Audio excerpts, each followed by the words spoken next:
একদিনের ঘটনা। আল্লাহর নবী বিশ্ব নবী জনাবে মুহাম্মদুর রাসূলুল্লাহ সাল্লাল্লাহু আলাইহি ওয়াসাল্লাম সাহাবীদেরকে সামনে নিয়ে খুতবা দিতেছিলেন। কথাগুলো খুব মনোযোগ দিয়ে শুনবেন। আল্লাহর নবী সাহাবীদেরকে সামনে বসায়া খুতবা দিতেছিলেন। সমস্ত সাহাবায়ে কেরাম আল্লাহর নবীর সামনে বসা, সকলেই পিংপতন নীরবতা বিরাজ করতেছে। তিল পরিমাণ জায়গা ধারণের ঠাঁই নাই। সবাই সুন্দরভাবে সেজেগুজে বসে আছে। হঠাৎ আল্লাহর নবী লক্ষ্য করলেন একজন সাহাবী দূরে রোদের মধ্যে দাঁড়িয়ে দাঁড়িয়ে ওয়াজ শুনতেছে। সামনে ছায়া আছে, কিন্তু ছায়ায় না দাঁড়িয়ে ওই লোকটা দূরে রোদের মধ্যে দাঁড়ায় দাঁড়ায় ওয়াজ শুনতেছিল আল্লাহর নবীর। এবার আল্লাহর নবী ফাসআলা আনহু, আল্লাহর নবী এবার ওই সাহাবীর ব্যাপারে জিজ্ঞাসা করলো, ও আমার সাহাবায়ে কেরাম, ওই যে দূরে একটা সাহাবী দেখা যায়, সে এত দূরে কেন দাঁড়িয়ে আছে? সে কেন তোমাদের কাছে আসে বসে না? সে কেন তোমাদের কাছে ছায়ার মধ্যে আসে না, রোদের মধ্যে কেন দাঁড়িয়ে আছে?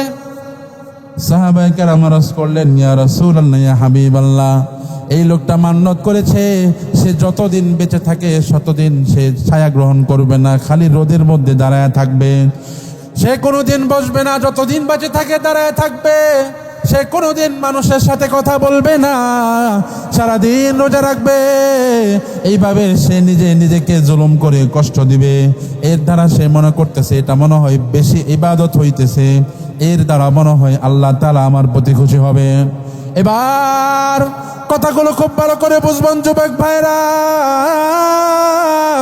আল্লাহর নবী সাহাবীদেরকে ডাক দিয়া বলেন, সাহাবীরা রে, ওই যুবককে ডাক দিয়া বলে দাও আল্লাহ রাব্বুল আলামিন তার ওই কষ্ট করার কোনো প্রয়োজন নাই। আল্লাহ রাব্বুল আলামিন তার ওই কষ্টের কারণে আলাদা কোনো সওয়াব দিবে না। ওই যুবকটাকে বলো সে যেন বসে, সে যেন সারা জীবন না দাঁড়ায় থাকে। তাকে বলো রোদ থেকে এসে ছায়া গ্রহণ করতে। তার রোদে দাঁড়ায় থাকলে আলাদা কোনো সওয়াব নাই। আমার ভাইয়েরা, আমার কথা বুঝে থাকলে বলুন, ইসলামে যে কাজটার অনুমতি দেয় নাই, ইসলাম যেই কাজটাকে হালাল করে নাই, ওই সাহাবী যখন ওইটাকে হালাল মনে করেছিল, এইটাকে ইবাদত এবং সওয়াবের কাজ মনে করেছিল, আল্লাহর নবী তখন তার এই কাজটা প্রত্যাখ্যান করে সেটাকে বেদাত প্রমাণ করেছিলেন। বলেন না ঠিক না বেটি? অধ্যকার মধ্য ভিটা দিয়া আল মদিনা জামে মসজিদের উদ্যোগে 17তম ইসলামী মহাসম্মেলনের সম্মানিত সভাপতি সাহেব, আমার অত্যন্ত কাছের শ্রদ্ধেয় আলেম দ্বীন হযরত মাওলানা মুফতি আবু তাহের সাহেব, আজকের এই ইসলামী মহাসম্মেলনের বিশেষ অতিথি হিসাবে ইতিমধ্যে আপনারা বয়ান শুনেছেন আল্লামা বাহাউদ্দিন সাহেব হুজুর। আজকের এই ইসলামী মহাসম্মেলনের প্রধান অতিথি, বিশেষ অতিথি, মঞ্চে উপবিষ্ট উলামায়ে কেরাম, প্যান্ডেলের নিচে বসা দূর দূরান্ত থেকে আগত দিনপ্রিয়, ইসলাম প্রিয় তৌহিদি জনতা, পর্দার অন্তরালের অবলা মমতাময়ী মা ও বোনেরা, আপনাদের সকলকে আমার অন্তরস্থল থেকে একরাশ লাল গোলাপের শুভেচ্ছা জ্ঞাপন করে আমি আমার আলোচনা শুরু করছি। আসুন আলোচনার শুরুতেই রব্বে কারিমের দরবারে আমরা আগে শুকরিয়া জ্ঞাপন করে নেই, যিনি আমাদেরকে আজকে এই শীতের এই রজনীতে জান্নাতের এই বাগান, কোরআন হাদিসের এই প্যান্ডেলে এসে বসার, কোরআন হাদিসের কিছু কথা শোনার বলার তৌফিক দান করেছেন। সেই মহান সত্তার দরবারে মন প্রাণ উজাড় করে দিয়ে, হৃদয়ের সবটুকুন ভালোবাসা উজাড় করে দিয়ে, রবের ভালোবাসায় সিক্ত হয়ে কালিমাতুশ শুকর আদায় করি। সকলেই কণ্ঠে কণ্ঠ মিলিয়ে চিৎকার করে বলি আলহামদুলিল্লাহ। আর একটু চিল্লায় বলি আলহামদুলিল্লাহ। মাহফিলের প্যান্ডেলের আশেপাশে অত্র এলাকার যে সমস্ত ভাই বোনেরা, ভাইয়েরা এদিক সেদিক ঘোরাফেরা করতেছেন, মেলার মধ্যে চার দোকানে আড্ডাবাজি করতেছেন, আপনাদেরকে অনুরোধ করব আপনারা মাহফিলের প্যান্ডেলে এসে বসে যান। বলা তো যায় না আল্লাহ তাআলা কার কথায় কার হেদায়েত রাখছে। হতে পারে আমি ছোট্ট হুজুর, এই ছোট্ট হুজুরের কথার মাধ্যমে হয়তো আল্লাহ তাআলা আপনার জীবনের চাকা ঘুরিয়ে দিতে পারে। কথা কোন ঠিক না বেঠিক? এজন্য এলাকাবাসীদের প্রতি উদারতা আহ্বান থাকবে, আপনারা যারা আশেপাশে এদিকে সেদিকে ঘোরাফেরা করে সময় নষ্ট করছেন, আপনাদেরকে আল্লাহর কোরআন ডাকতেছে, আসো হে আল্লাহর বান্দা, আসো আল্লাহর কোরআন থেকে কথা শুনে যাও। আজকের এই মাহফিল তোমার জীবন চেঞ্জ করে দিতে পারে। বলেন ঠিক না বেঠে? আমার ভাইয়েরা, মধ্যবিটা দিয়ার যুবক ভাইয়েরা, আল্লাহ রব্বুল আলামিন আমাদেরকে মাহফিলে আসার জন্য কবুল করেছেন। এটা আল্লাহ রব্বুল আলামিন আমাদেরকে দয়া করে মেহেরবানি করে তৌফিক দিয়েছেন। আল্লাহ রব্বুল আলামিন যদি আমাকে পছন্দ করেন না আনতেন তাহলে আমরা আসতে পারতাম নাকি? আমাদের এলাকার মধ্যে কত যুবক ভাইয়েরা ছিল, কত সুস্থ স্বাবলম্বী যুবক ভাইয়েরা ছিল, কিন্তু আল্লাহ রব্বুল আলামিন তাদেরকে এই মাহফিলে এসে বসার তৌফিক দেয় নাই। আল্লাহ রব্বুল আলামিন আমাদেরকে আপনাকে তৌফিক দিয়েছেন, তার মানে বুঝতে হবে আমার আল্লাহ চাইতেছেন আমি আপনি যেন হেদায়েতের রাস্তায় উঠে আমি আপনি যেন আল্লাহ তাআলার বন্ধু হয়ে যাই। বলেন না সুবহানাল্লাহ। বন্ধুগণ, আল্লাহ রব্বুল আলামিন যে কাউকেই ভালো কাজের তৌফিক দেন না, আল্লাহ যাদেরকে ভালো কাজের তৌফিক দেন বুঝতে হবে আমি যত বড় গুনাহগার হই না কেন আল্লাহ রব্বুল আলামিন আমাকে ভালোবাসেন বিদায় আমাদেরকে তৌফিক দিয়েছেন। কথা কোন ঠিক না ঠিক? আমার ভাইয়েরা, যে বিষয়টি আজকে আলোচনা করব, মাহফিল কমিটি আমাকে আলোচনার বিষয়বস্তু দিয়েছে শিরক বিদআত সম্পর্কে আলোচনা। এই যুগে বর্তমানে যেই বিষয়টা নিয়ে সবচাইতে বেশি প্রত্যেকটা মাহফিলে আলোচনা হওয়ার দরকার, এইরকম একটা বিষয় হলো শিরিক বিদআতের আলোচনা। কথা বলেন ঠিক না ভাই ঠিক? কারণ আমার মুসলমান ভাইরা, আমাদের সমাজটা বর্তমানে একদম শিরিকের গুনায় ভরে গিয়েছে। বলেন ঠিক না ভাই ঠিক? অনেক ধরনের বিদআতের মধ্যে আমরা জড়িয়ে গিয়েছি, অনেক ধরনের শিরিক আর বিদআত আমাদের ঘরে ঘরে ঢুকে পড়েছে। সুতরাং এরকম যুগোপযোগী একটা সিদ্ধান্ত, এরকম যুগোপযোগী একটা বিষয় নির্ধারণ করে দেওয়ার কারণে মধ্যবিটা দিয়া আল মদিনা জামে মসজিদের এই মাহফিল কমিটি যারা আছে তাদের সকলকে আমি অন্তরস্থল থেকে ধন্যবাদ জানাই। কারণ বিষয়টা অত্যন্ত গুরুত্বপূর্ণ। আপনারা যারা উপস্থিত হয়েছেন, আপনাদের কাছে একটা আবদার, আল্লাহ তাআলা যেহেতু বাড়ির থেকে মাহফিলের প্যান্ডেল আইনা বসাইছেই, অল্প কিছুক্ষণ সময় আলোচনা হবে, এই সময়টা গুরুত্ব সহকারে আলোচনা শুনতে পারবেন তো ইনশাল্লাহ? আপনাদেরকে নিয়ে অনেক রাত করব না, অল্প কিছু কথা হবে, গুরুত্বপূর্ণ কিছু পয়েন্টকে এনেছি, এই বিষয়গুলো সামনে রেখে আলোচনা করব। হতে পারে আজকের এই আলোচনা থেকে আপনার ভিতরে থাকা কোনো গোপন শিরিক, আপনার ভিতরে থাকা কোনো গোপন বেদাত যদি থেকে থাকে, যে বেদাতের কারণে আপনি জাহান্নামের রাস্তা দিকে ছুটতেছিলেন, আজকের এই কথার মাধ্যমে হতে পারে আল্লাহ তাআলা আমাদের হেদায়েত দিয়ে দিতে পারেন। কথা ঠিক না বেটি? এজন্য হেদায়েতের নিয়তে, নিজের কল্যাণের নিয়তে যতটুকুই আলোচনা হবে শেষ পর্যন্ত শুনতে রাজি আছেন তো ইনশাল্লাহ? কে কে রাজি আছে একটু আল্লাহকে হাত তুলে দেখায়। নারে তাকবীর, নারে তাকবীর। ইসলামের আলো, আল কোরআনের আলো, নারে তাকবীর। হাত নামা। আমার ভাইয়েরা, বিষয়টা যেহেতু বেদাত আর শিরিকের ব্যাপারে, সর্বপ্রথম আসেন একটা একটা করে আলোচনা করি। সর্বপ্রথম আমরা বেদাত নিয়ে আলোচনা করব। বেদাত মানে কি? বেদাত শব্দের অর্থ হলো নতুন আবিষ্কৃত বিষয়। ইসলামে বেদাত বলতে কি বোঝায়? ইসলামে বেদাত বলতে বোঝায় আল্লাহর নবী এবং সাহাবায়ে কেরাম যেই কাজটা জিন্দেগিতে করেন নাই, কোরআন হাদিসে যেই কাজের দলিল নাই, এরকম কাজটাকে ইসলামের কাজ মনে করে যদি কেউ করে, সেটাকেই ইসলামের পরিভাষায় বেদাত বলে। কি কোন কথাটা বুঝতে পেরেছেন কিনা? আমি কঠিন কোনো সংজ্ঞা দিচ্ছি না, একদম সহজভাবে বোঝার জন্য বলতেছি।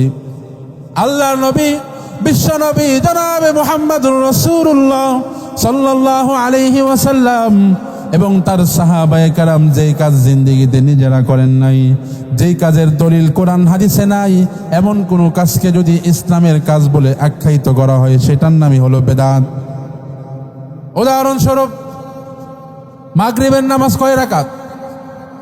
মাগরিবের ফরজ কয় রাকাত? মাগরিবের ফরজ 3 রাকাত।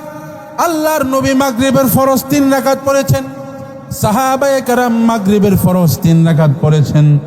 এখন যদি কোনো আল্লাহর ওলি বুজুর্গ বের হয়, কোনো বেশি বুঝনেওয়ালা লোক যদি আশা কয় 3 রাকাত তো কম হয়ে যায়, আমি 8 রাকাত পড়ুম, 3 রাকাত বেজোর হয়ে যায়, মিল পড়ে না, আমি 4 রাকাত পড়ুম। এই যে সে একটা 4 রাকাত বাড়ায় ফেললো, ইসলামের নামে সে যদিও ভালো ইবাদতের নামে একটা কাজ করলো, কিন্তু এই কাজটা যেহেতু আল্লাহর নবী করে নাই, এই কাজটা যেহেতু সাহাবায়ে কেরাম করে নাই, এই কাজের মাগরিবের নামাজ 4 রাকাত হওয়ার ব্যাপারে কোরআন সুন্নায় যেহেতু কোনো দলিল নাই, সুতরাং কোনো ব্যক্তি যদি এই মাগরিবের নামাজকে 4 রাকাত করে, মাগরিবের নামাজকে যদি সে 4 রাকাত আদায় করে, এই ব্যক্তিকে ইসলামী পরিভাষায় বেদাতি বলা হবে। চেষ্টা করেছে এই কাজটাকে বেদাত কাজ বলা হবে। বলেন ঠিক না বেটি? কথাগুলো বুঝতেছেন নাকি? বুঝতে কোনো সমস্যা হইতেছে? খুব ভালো করে বুঝবেন,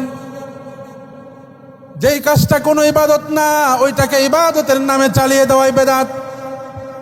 আবু দাউদ শরীফের 3299 নম্বর হাদিস, আল্লাহর নবী সাহাবী ঘোষণা করেন, নাযারাত উখতি আন তামশিয়া ইলা বাইতিল্লাহ ইয়া রাসূলুল্লাহ ইয়া হাবিবাল্লাহ।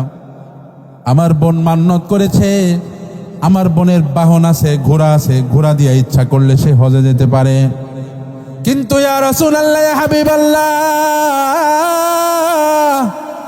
আমার বোনের বাহন থাকা সত্ত্বেও আমার বোন নিয়ত করেছে আমি বাহনও ছেড়ে হজে যাব না, আমি পায়ে হেঁটে হেঁটে নিজেকে কষ্ট দিয়ে দিয়ে হজে যাব। ইয়া রাসূলুল্লাহ ইয়া হাবিবাল্লাহ, এটার বিধান কি? আল্লাহর হাবিব ইরশাদ করলেন, ও আমার সাহাবী রে, ও আমার কলিজার টুকরা সাহাবী, ইসলামের মধ্যে এই ধরনের কোনো নিয়ম নাই। ইসলাম যেখানে বলে, ইসলাম যদি বলে তোমার যদি বাহন থাকে, তুমি বাহন রেখে কেন তুমি হেঁটে যাবা? তোমার নিজের নফসের মধ্যেও তুমি কেন জুলুম করবা? সুতরাং এই জুলুমের ইসলামে কোনো ঠাঁই নাই। এই হারাম কাজটাকে যদি কেউ নিজের উপর হালাল মনে করে, এটার নামই হলো বেদাত। বলেন না ঠিক না বেটি? কথা বুঝতে পেরেছেন? একদিনের ঘটনা, আল্লাহর নবী বিশ্ব নবী জনাবে মুহাম্মদুর রাসূলুল্লাহ সাল্লাল্লাহু আলাইহি ওয়াসাল্লাম সাহাবীদেরকে সামনে নিয়ে খুতবা দিতেছিলেন। কথাগুলো খুব মনোযোগ দিয়ে শুনবেন। আল্লাহর নবী সাহাবীদেরকে সামনে বসায়া খুতবা দিতেছিলেন। সমস্ত সাহাবায়ে কেরাম আল্লাহর নবীর সামনে বসা, সকলেই পিংপতন নীরবতা বিরাজ করতেছে। তিল পরিমাণ জায়গা ধারণের ঠাঁই নাই। সবাই সুন্দরভাবে সেজেগুজে বসে আছে। হঠাৎ আল্লাহর নবী লক্ষ্য করলেন, একজন সাহাবী দূরে রোদের মধ্যে দাঁড়িয়ে দাঁড়িয়ে ওয়াজ শুনতেছে। সামনে ছায়া আছে, কিন্তু ছায়ায় না দাঁড়িয়ে ওই লোকটা দূরে রোদের মধ্যে দাঁড়ায়া দাঁড়ায়া ওয়াজ শুনতেছিল আল্লাহর নবীর। এবার আল্লাহর নবী ফাসআলা আনহু, আল্লাহর নবী এবার ওই সাহাবীর ব্যাপারে জিজ্ঞাসা করলো, ও আমার সাহাবায়ে কেরাম, ওই যে দূরে একটা সাহাবী দেখা যায়, সে এত দূরে কেন দাঁড়িয়ে আছে? সে কেন তোমাদের কাছে আসে বসে না? সে কেন তোমাদের কাছে ছায়ার মধ্যে আসে না, রোদের মধ্যে কেন দাঁড়িয়ে আছে? সাহাবায়ে কেরাম আরজ করলেন, ইয়া রাসূলুল্লাহ ইয়া হাবিবাল্লাহ, এই লোকটা মান্নত করেছে সে যতদিন বেঁচে থাকে ততদিন সে ছায়া গ্রহণ করবে না, খালি রোদের মধ্যে দাঁড়ায় থাকবে। সে কোনোদিন বসবে না, যতদিন বেঁচে থাকে দাঁড়ায় থাকবে। সে কোনোদিন মানুষের সাথে কথা বলবে না, সারাদিন রোজা রাখবে। এইভাবে সে নিজেকে জুলুম করে কষ্ট দিবে। এর দ্বারা সে মনে করতেছে এটা মনে হয় বেশি ইবাদত হইতেছে, এর দ্বারা মনে হয় আল্লাহ তাআলা আমার প্রতি খুশি হবে। এবার কথাগুলো খুব ভালো করে বুঝবেন যুবক ভাইরা। আল্লাহর নবী সাহাবীদেরকে ডাক দিয়া বলেন, সাহাবীরা রে, ওই যুবককে ডাক দিয়া বলে দাও আল্লাহ রব্বুল আলামিন তার ওই কষ্ট করার কোনো প্রয়োজন নাই। আল্লাহ রব্বুল আলামিন তার ওই কষ্টের কারণে আলাদা কোনো সওয়াব দিবে না। ওই যুবকটাকে বলো সে যেন বসে, সে যেন সারা জীবন না দাঁড়ায় থাকে। তাকে বলো রোদ থেকে এসে ছায়া গ্রহণ করতে, তার রোদে দাঁড়ায় থাকলে আলাদা কোনো সওয়াব নাই। আমার ভাইয়েরা, আমার কথা বুঝে থাকলে বলুন, ইসলামে যেই কাজটার অনুমতি দেয় নাই, ইসলাম যেই কাজটাকে হালাল করে নাই, ওই সাহাবী যখন ওইটাকে হালাল মনে করেছিল, এইটাকে ইবাদত এবং সওয়াবের কাজ মনে করেছিল, আল্লাহর নবী তখন তার এই কাজটা প্রত্যাখ্যান করে সেটাকে বেদাত প্রমাণ করেছিলেন। বলেন না ঠিক না বেঠিক? আমার ভাইয়েরা, আল্লাহ নবী জমানা থেকে দুইটা উদাহরণ দিয়ে বুঝাইলাম। এবার আসুন আমরা আমাদের বর্তমান জমানায় দেখি, আমাদের বর্তমান জমানায় এরকম বেদাত আছে না নাই? আছে না নাই? অনেক আছে। বেদাতে আমাদের সমাজটা ভরে গিয়েছে। বর্তমানে আমাদের সমাজের কিছু লোক আছে, তারা মসজিদে যায় না কিন্তু মাজারে যায়। আছে না নাই? আল্লাহ রব্বুল আলামিন দৈনিক 5 বার মুয়াজ্জিনের কণ্ঠে মানুষকে আজান দিয়ে ডাক দেয়, বান্দা আমি আল্লাহ তোমাকে নামাজের জন্য ডাকতেছি, তাড়াতাড়ি মসজিদে আসো। আমি তোমাকে নামাজের জন্য ডাকতেছি, তুমি মসজিদে আসো। কিন্তু বান্দা, কিছু বেদাতি বান্দা এমন আছে যারা মসজিদে যাওয়ার খবর নাই, কিন্তু বাবার দরবারে মাজারে গিয়া পইরা থাকে। এমন কিছু লোক আমাদের সমাজে আছে না নাই? একটু জোরে গণ আছে না নাই? এই ধরনের বেদাতিদের থেকে সাবধান থাকতে হবে। তারা বলবে চল আজকে অমুক উরুসের মধ্যে, অমুক মাজারের মধ্যে উরুস হইতাছে, যাইলে বোনা খিচুড়ি খাইতে পারবি, বিরিয়ানি খাইতে পারবি। এই বিরিয়ানির লোভে পইরা যদি আপনি যান, তাহলে আপনি বেদাতের মধ্যে জড়া যাবেন। কথা কোন ঠিক না বেঠি? আমার ভাইয়েরা, এই সমস্ত পীর সাহেবরা, কিছু ভণ্ড পীর আমাদের সমাজে আছে। এই ভণ্ড পীররা যাদেরকে মুরিদ বানায়, যাদেরকে ভণ্ড পীররা মুরিদ বানায়, ওই মুরিদদেরকে তারা নিজেদেরকে বাবা ডাকতে বলে। আছে না নাই? তাদেরকে পীর বাবা ডাকতে বলে। ওই পীর সাহেবের যে বউ আছে, বউটাকে পীর মা বলে। আছে না নাই? পীরকে ডাকে পীর বাবা, পীরকে ডাকে পীর মা। আর যে সমস্ত নারী পুরুষেরা ওই পুরুষের হাতে মুরিদ হয়, ওই পীরের হাতে মুরিদ হয়, তারা হলো পীর ভাই পীর বোন। কি ভাই কি বোন? পীর ভাই পীর বোন বানায় দেয়। আর পীর সাহেব তাদেরকে বলে দেয়, ও আমার মুরিদেরা, তোমরা যে আজকে পীর ভাই পীর বোন হয়ে গেলে, তোমরা আজকে থেকে অপরিচিত কেউ না, তোমরা আপন ভাই বোনের মতো আপন হয়ে গিয়েছো। কন্যা নাউজুবিল্লাহ। আপন ভাইয়ের মতো আপন হয়ে গিয়েছো। এই কথা বলার পরে পীর ভাই আর পীর বোনদেরকে নিয়ে একটা মজলিসের মধ্যে বসে পড়ে। আমার ভাইয়েরা, আপনাদের মনোযোগ আছে না নাই? অত্যন্ত মনোযোগ দিয়ে শুনবেন। ও আমার কলিজার টুকরা মা বোনেরা, পর্দার অন্তরালের মা বোনেরা, কথাগুলো খুব ভালো করে বুঝবেন। পীর সাহেব যখন নারী পুরুষ একসাথে মুরিদ বানাইলো, মুরিদ বানায়া তাদেরকে যখন পীর ভাই পীর বোন বানায়া দিল, এইবার তাদেরকে নিয়ে একটা মজলিসের মধ্যে বসে যায়। মজলিসের মধ্যে মোমবাতি জ্বালানো হয়, বড় কোনো আলো ধরানো হয় না। পুরুষ আর নারীর মাঝখানে সামান্য একটা কাপড়ের পর্দা দেওয়া হয়। কাপড়ের পর্দা দেওয়ার পরে তাদের মধ্যে বিভিন্ন ধরনের জিকির শুরু হয়, বিভিন্ন ধরনের বিভিন্ন আইটেমের জিকির হয়, বিভিন্ন ধরনের কুতাকুতির জিকির। আছে না নাই? আপনারা শোনেন নাই মনে হয় জীবনে? এরকম আছে না? শুনছেন আপনারা? এই ধরনের কুতাকুতির জিকির শুরু হয়ে যায়। কুতাকুতির জিকির শুরু হয়ে যাওয়ার পরে কিছুক্ষণ জিকির যখন চলে, জিকির কিছুক্ষণ চলার পরে এবার হঠাৎ করে একজন বলে, মনের বাতি বড় বাতি, বাতি নিবায়ে দে। মনের বাতি বা বড় বাতি, বাতি নিবায়ে দে। দিলের বাতি বড় বাতি, বাতি নিবায়ে দে। এই কথা বলার পরে একজন হঠাৎ করে বাতি নিবায়ে দেয়। আরেকজন আরেকখান দিয়ে বলতে থাকে, মনের পর্দা, বড় পর্দা, পর্দা উঠায় দেও, দিলের পর্দা, বড় পর্দা, পর্দা উঠায় দো। এই কথা বলার পরে পীর সাহেবের খাদেমাই সাহেবার স্বামী, নারী আর পুরুষের মাঝখানে যে পর্দা আছে, টান মেরে পর্দা সরায় ফেলছে।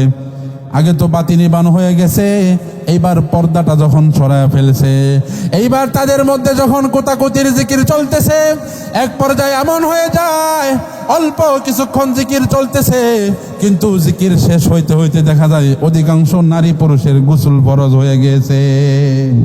কন্যা নাউজুবিল্লাহ। এরকম অশ্লীলতার মাজার আমাদের বাংলাদেশে আছে না নাই?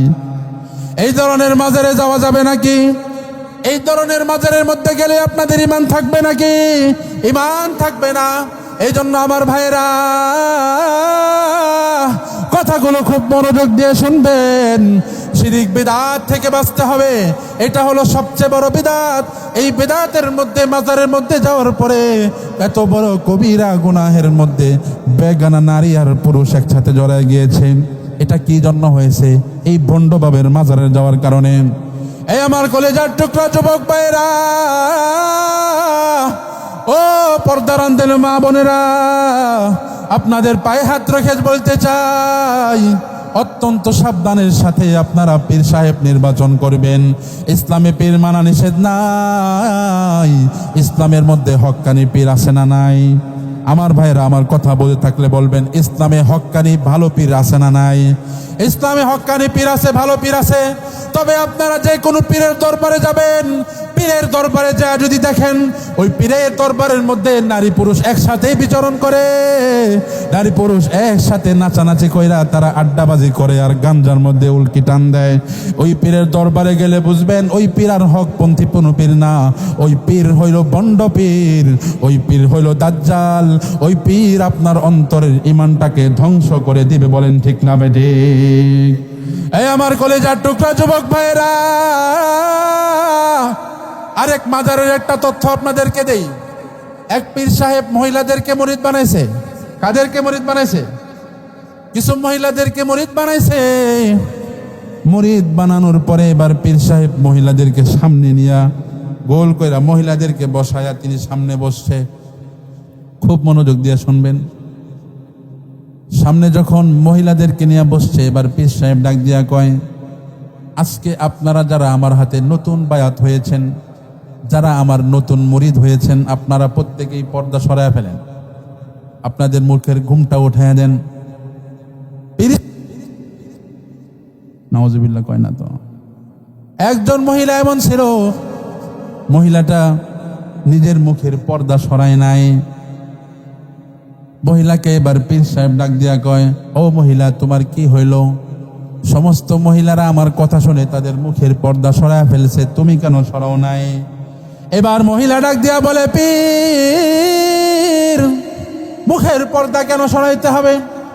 আমরা তো আপনাকে বাবা মেনেছি, পীর মেনেছি, যাতে আপনি আমাদেরকে ইসলামের পথে পরিচালনা করবেন, আপনি আমাদের মুখ দেখবেন কেন? এবার ভণ্ড পীর ডাক দিয়া বলে, মা, তোমাকে যদি আমি আজকে তোমার চেহারাটা খুলে না দেখি, কাল কিয়ামতের ময়দানে তোমাকে আমি কিভাবে পার করে জান্নাতে ঢুকাইব? নাউজুবিল্লাহ কয় না তো? তোমার চেহারা যদি আজকে না দেখি, তোমার সাথে যদি আমার বাতচিত না হয়, কথাবার্তা না হয়, কাল কিয়ামতের ময়দানে আমি পীর হইয়া তোমাকে আমি কিভাবে জান্নাতে ঢুকাইব? এই জন্য আমি তোমাকে চিনতে আইছি। এবার বুদ্ধিমতী সেই মহিলা অত্যন্ত সুন্দরভাবে জবাব দেয়, আপনার রুহানি শক্তি নাই, আপনার তো রুহানি শক্তির মাধ্যমেই কিয়ামতের ময়দানে আপনি পীর কারা মুরিদ কারা এটা চেনার কথা।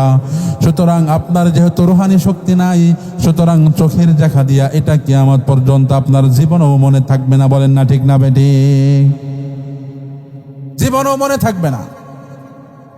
এরপরে ওই মহিলা বলে, আমরা কোরআন হাদিস থেকে পড়েছি, একজন মহিলা 14 জন পুরুষের সামনে এসে নিজের চেহারা খুলতে পারে, বেপর্দা করতে পারে। কয়জন পুরুষের সামনে? এর মধ্যে একজন হইল বাবা, একজন হইল সন্তান, একজন হইল নিজের আপন ভাই, আরেকজন হইল ভাইয়ের পোলা ভাতিজা, আরেকজন হইল বোনের পোলা ভাইগনা। এইরকম নিজের শ্বশুর, নিজের দুধ ভাই, দুধ বাবা, এদের সামনে চেহারা দেখানো যায়। এছাড়া অন্য কারো সামনে চেহারা দেখায় না। ও পীর সাহেব, আপনি যেই 14 জন শরীয়তে যেই 14 জনের সামনে মুখ ঢাকাটা, মুখ খুলে রাখাটার বিধান আছে, আপনি তো তাদের মধ্যে পড়েন না। তখন পীর সাহেব বললে, তুমি যে প্রথম নাম্বার বলেছো বাবা, বাবার সামনে খোলা যায়, আমি তো তোমার বাবা। নাউজুবিল্লাহ গন্না। এবার ডাক দিয়া বলে মহিলা এবার ডাক দিয়া বলে, ও পীর সাহেব, বাবা বলতে আমি তো কয়েকজনকে চিনি। একজন হলে আমাদের রাজি পিতা হযরতে আদম আলাইহিস সালাতু ওয়াস সালাম, কথা কোন ঠিক না ভাই ঠিক? আরেকজন হলো আমাদের জাতির পিতা হযরতে ইব্রাহিম খলিলুল্লাহ, কথা কোন ঠিক না ভাই ঠিক? আরেকজন হলো আমাদের রুহানি পিতা, তিনি হলেন বিশ্বনবী জনাবে মুহাম্মদুর রাসূলুল্লাহ সাল্লাল্লাহু আলাইহি ওয়াসাল্লাম। আর 4 নাম্বার হলো আমার ও রোজদার পিতা, আমার মায়ের স্বামী। তিনি ছাড়া, এই 4 জন বাবা ছাড়া আমি তো আর কোনো বাবা চিনি না। সুতরাং আপনি যদি কোনো বাবা হয়ে থাকেন, তাহলে আপনি অন্য কোনো বাবা নয়, আপনি হলেন শয়তান ইবলিসের বাবা, কথা ঠিক না বেটে? এই জন্য আমার মা বোনেরা, ও পর্দার অন্তরালের মা বোনেরা, যে কোনো পীরের দরবারে যাওয়া যাবে না। পীরের দরবারে গিয়ে পীরের যে কথা বলে সেই কথাগুলোই শোনা যাবে না। ইসলামী শরীয়তের কি বিধিবিধান আছে, এইগুলো মাথায় রাখার দরকার আছে না নাই? আর একটু জোরে কোন আছে না নাই? খুব সাবধান থাকতে হবে। এক পীরের কাছে গেছে একজন মুরিদ হইতে, আপনাদের কষ্ট হইতেছে নাকি? পীরের কাছে গেছে একজন মুরিদ হইতে, যে গেছে সে হলো একজন ব্যাংকার। মুরিদের নাম কি? ব্যাংকার। ব্যাংকার মানে সে ব্যাংকে চাকরি করে।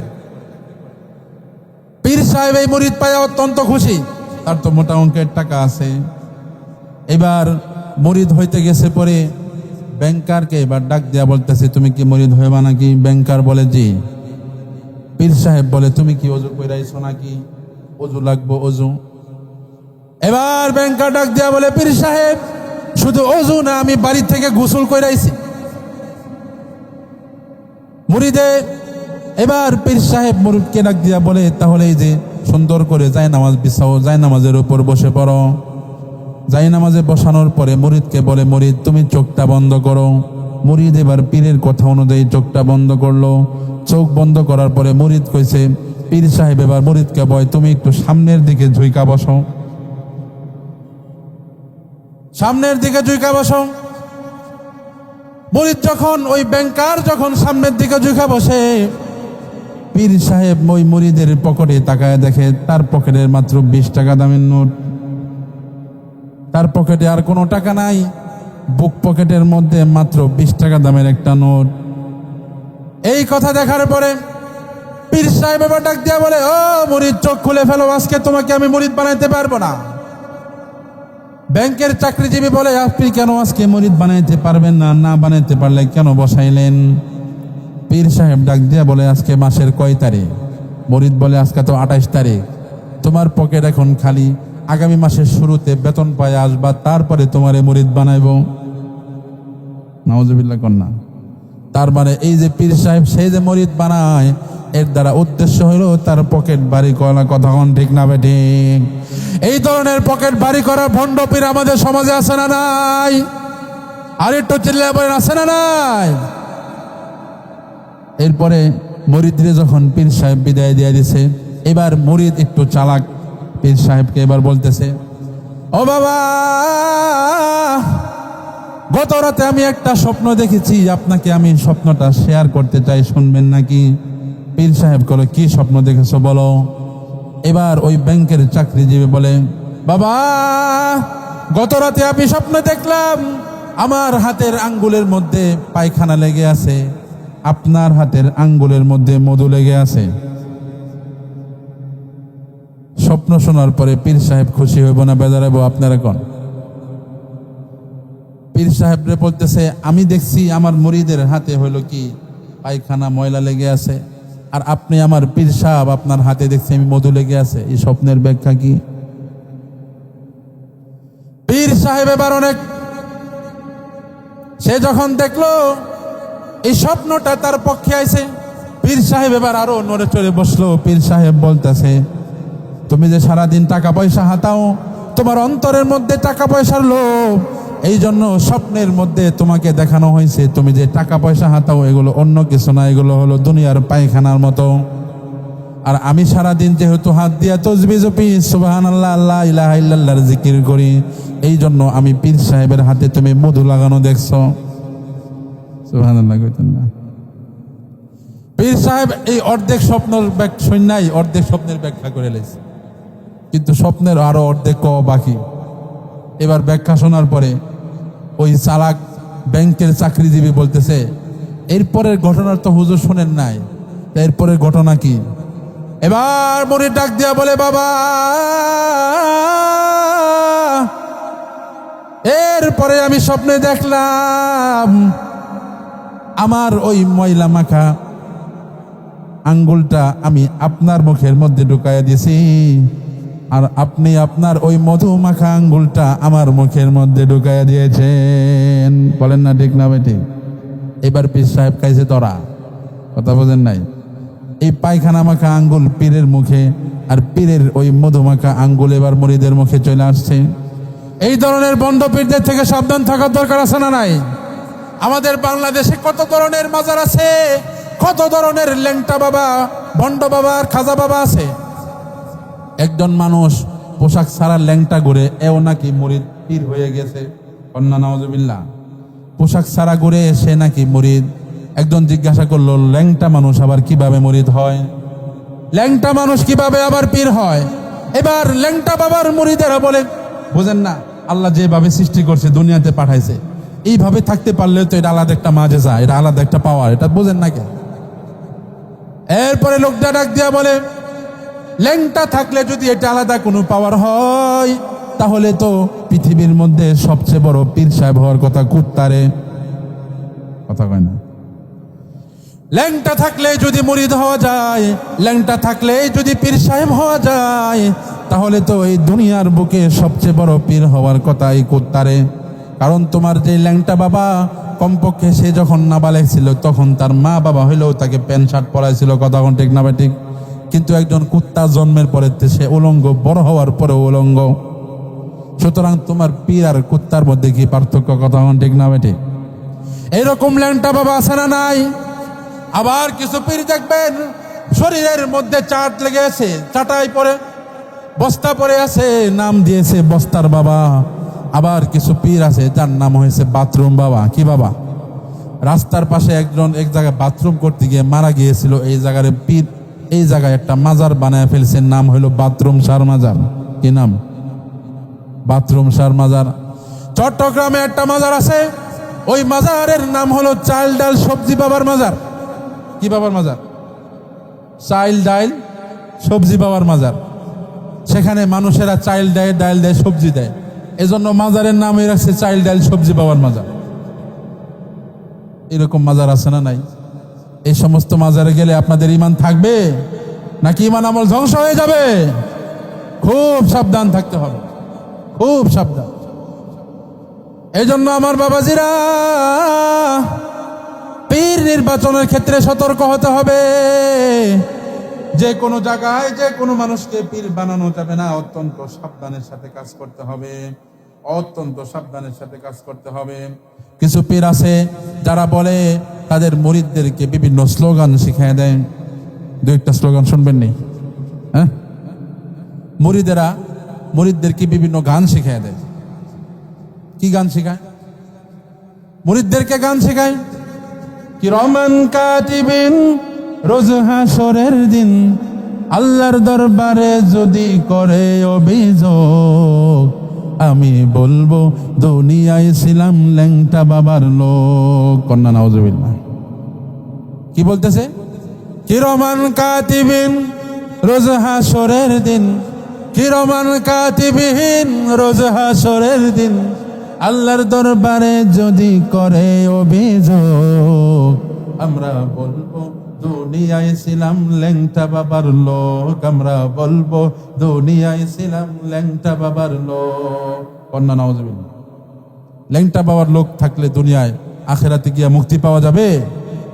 অথচ গানটা তো এভাবে বলার দরকার ছিল, কিরামান কাতিবিন, রোজ হাসরের দিন, কিরামান কাতিবিন, রোজ হাসরের দিন আল্লাহর দরবারে যদি করে অভিযোগ, আমরা বলবো দুনিয়ায় ছিলাম মুহাম্মাদের লোক, আমরা বলবো দুনিয়ায় ছিলাম মুহাম্মাদের লোক। ঠিক না বেঠে? আমরা জীবনের প্রতিটি ক্ষেত্রে কার অনুসরণ করি?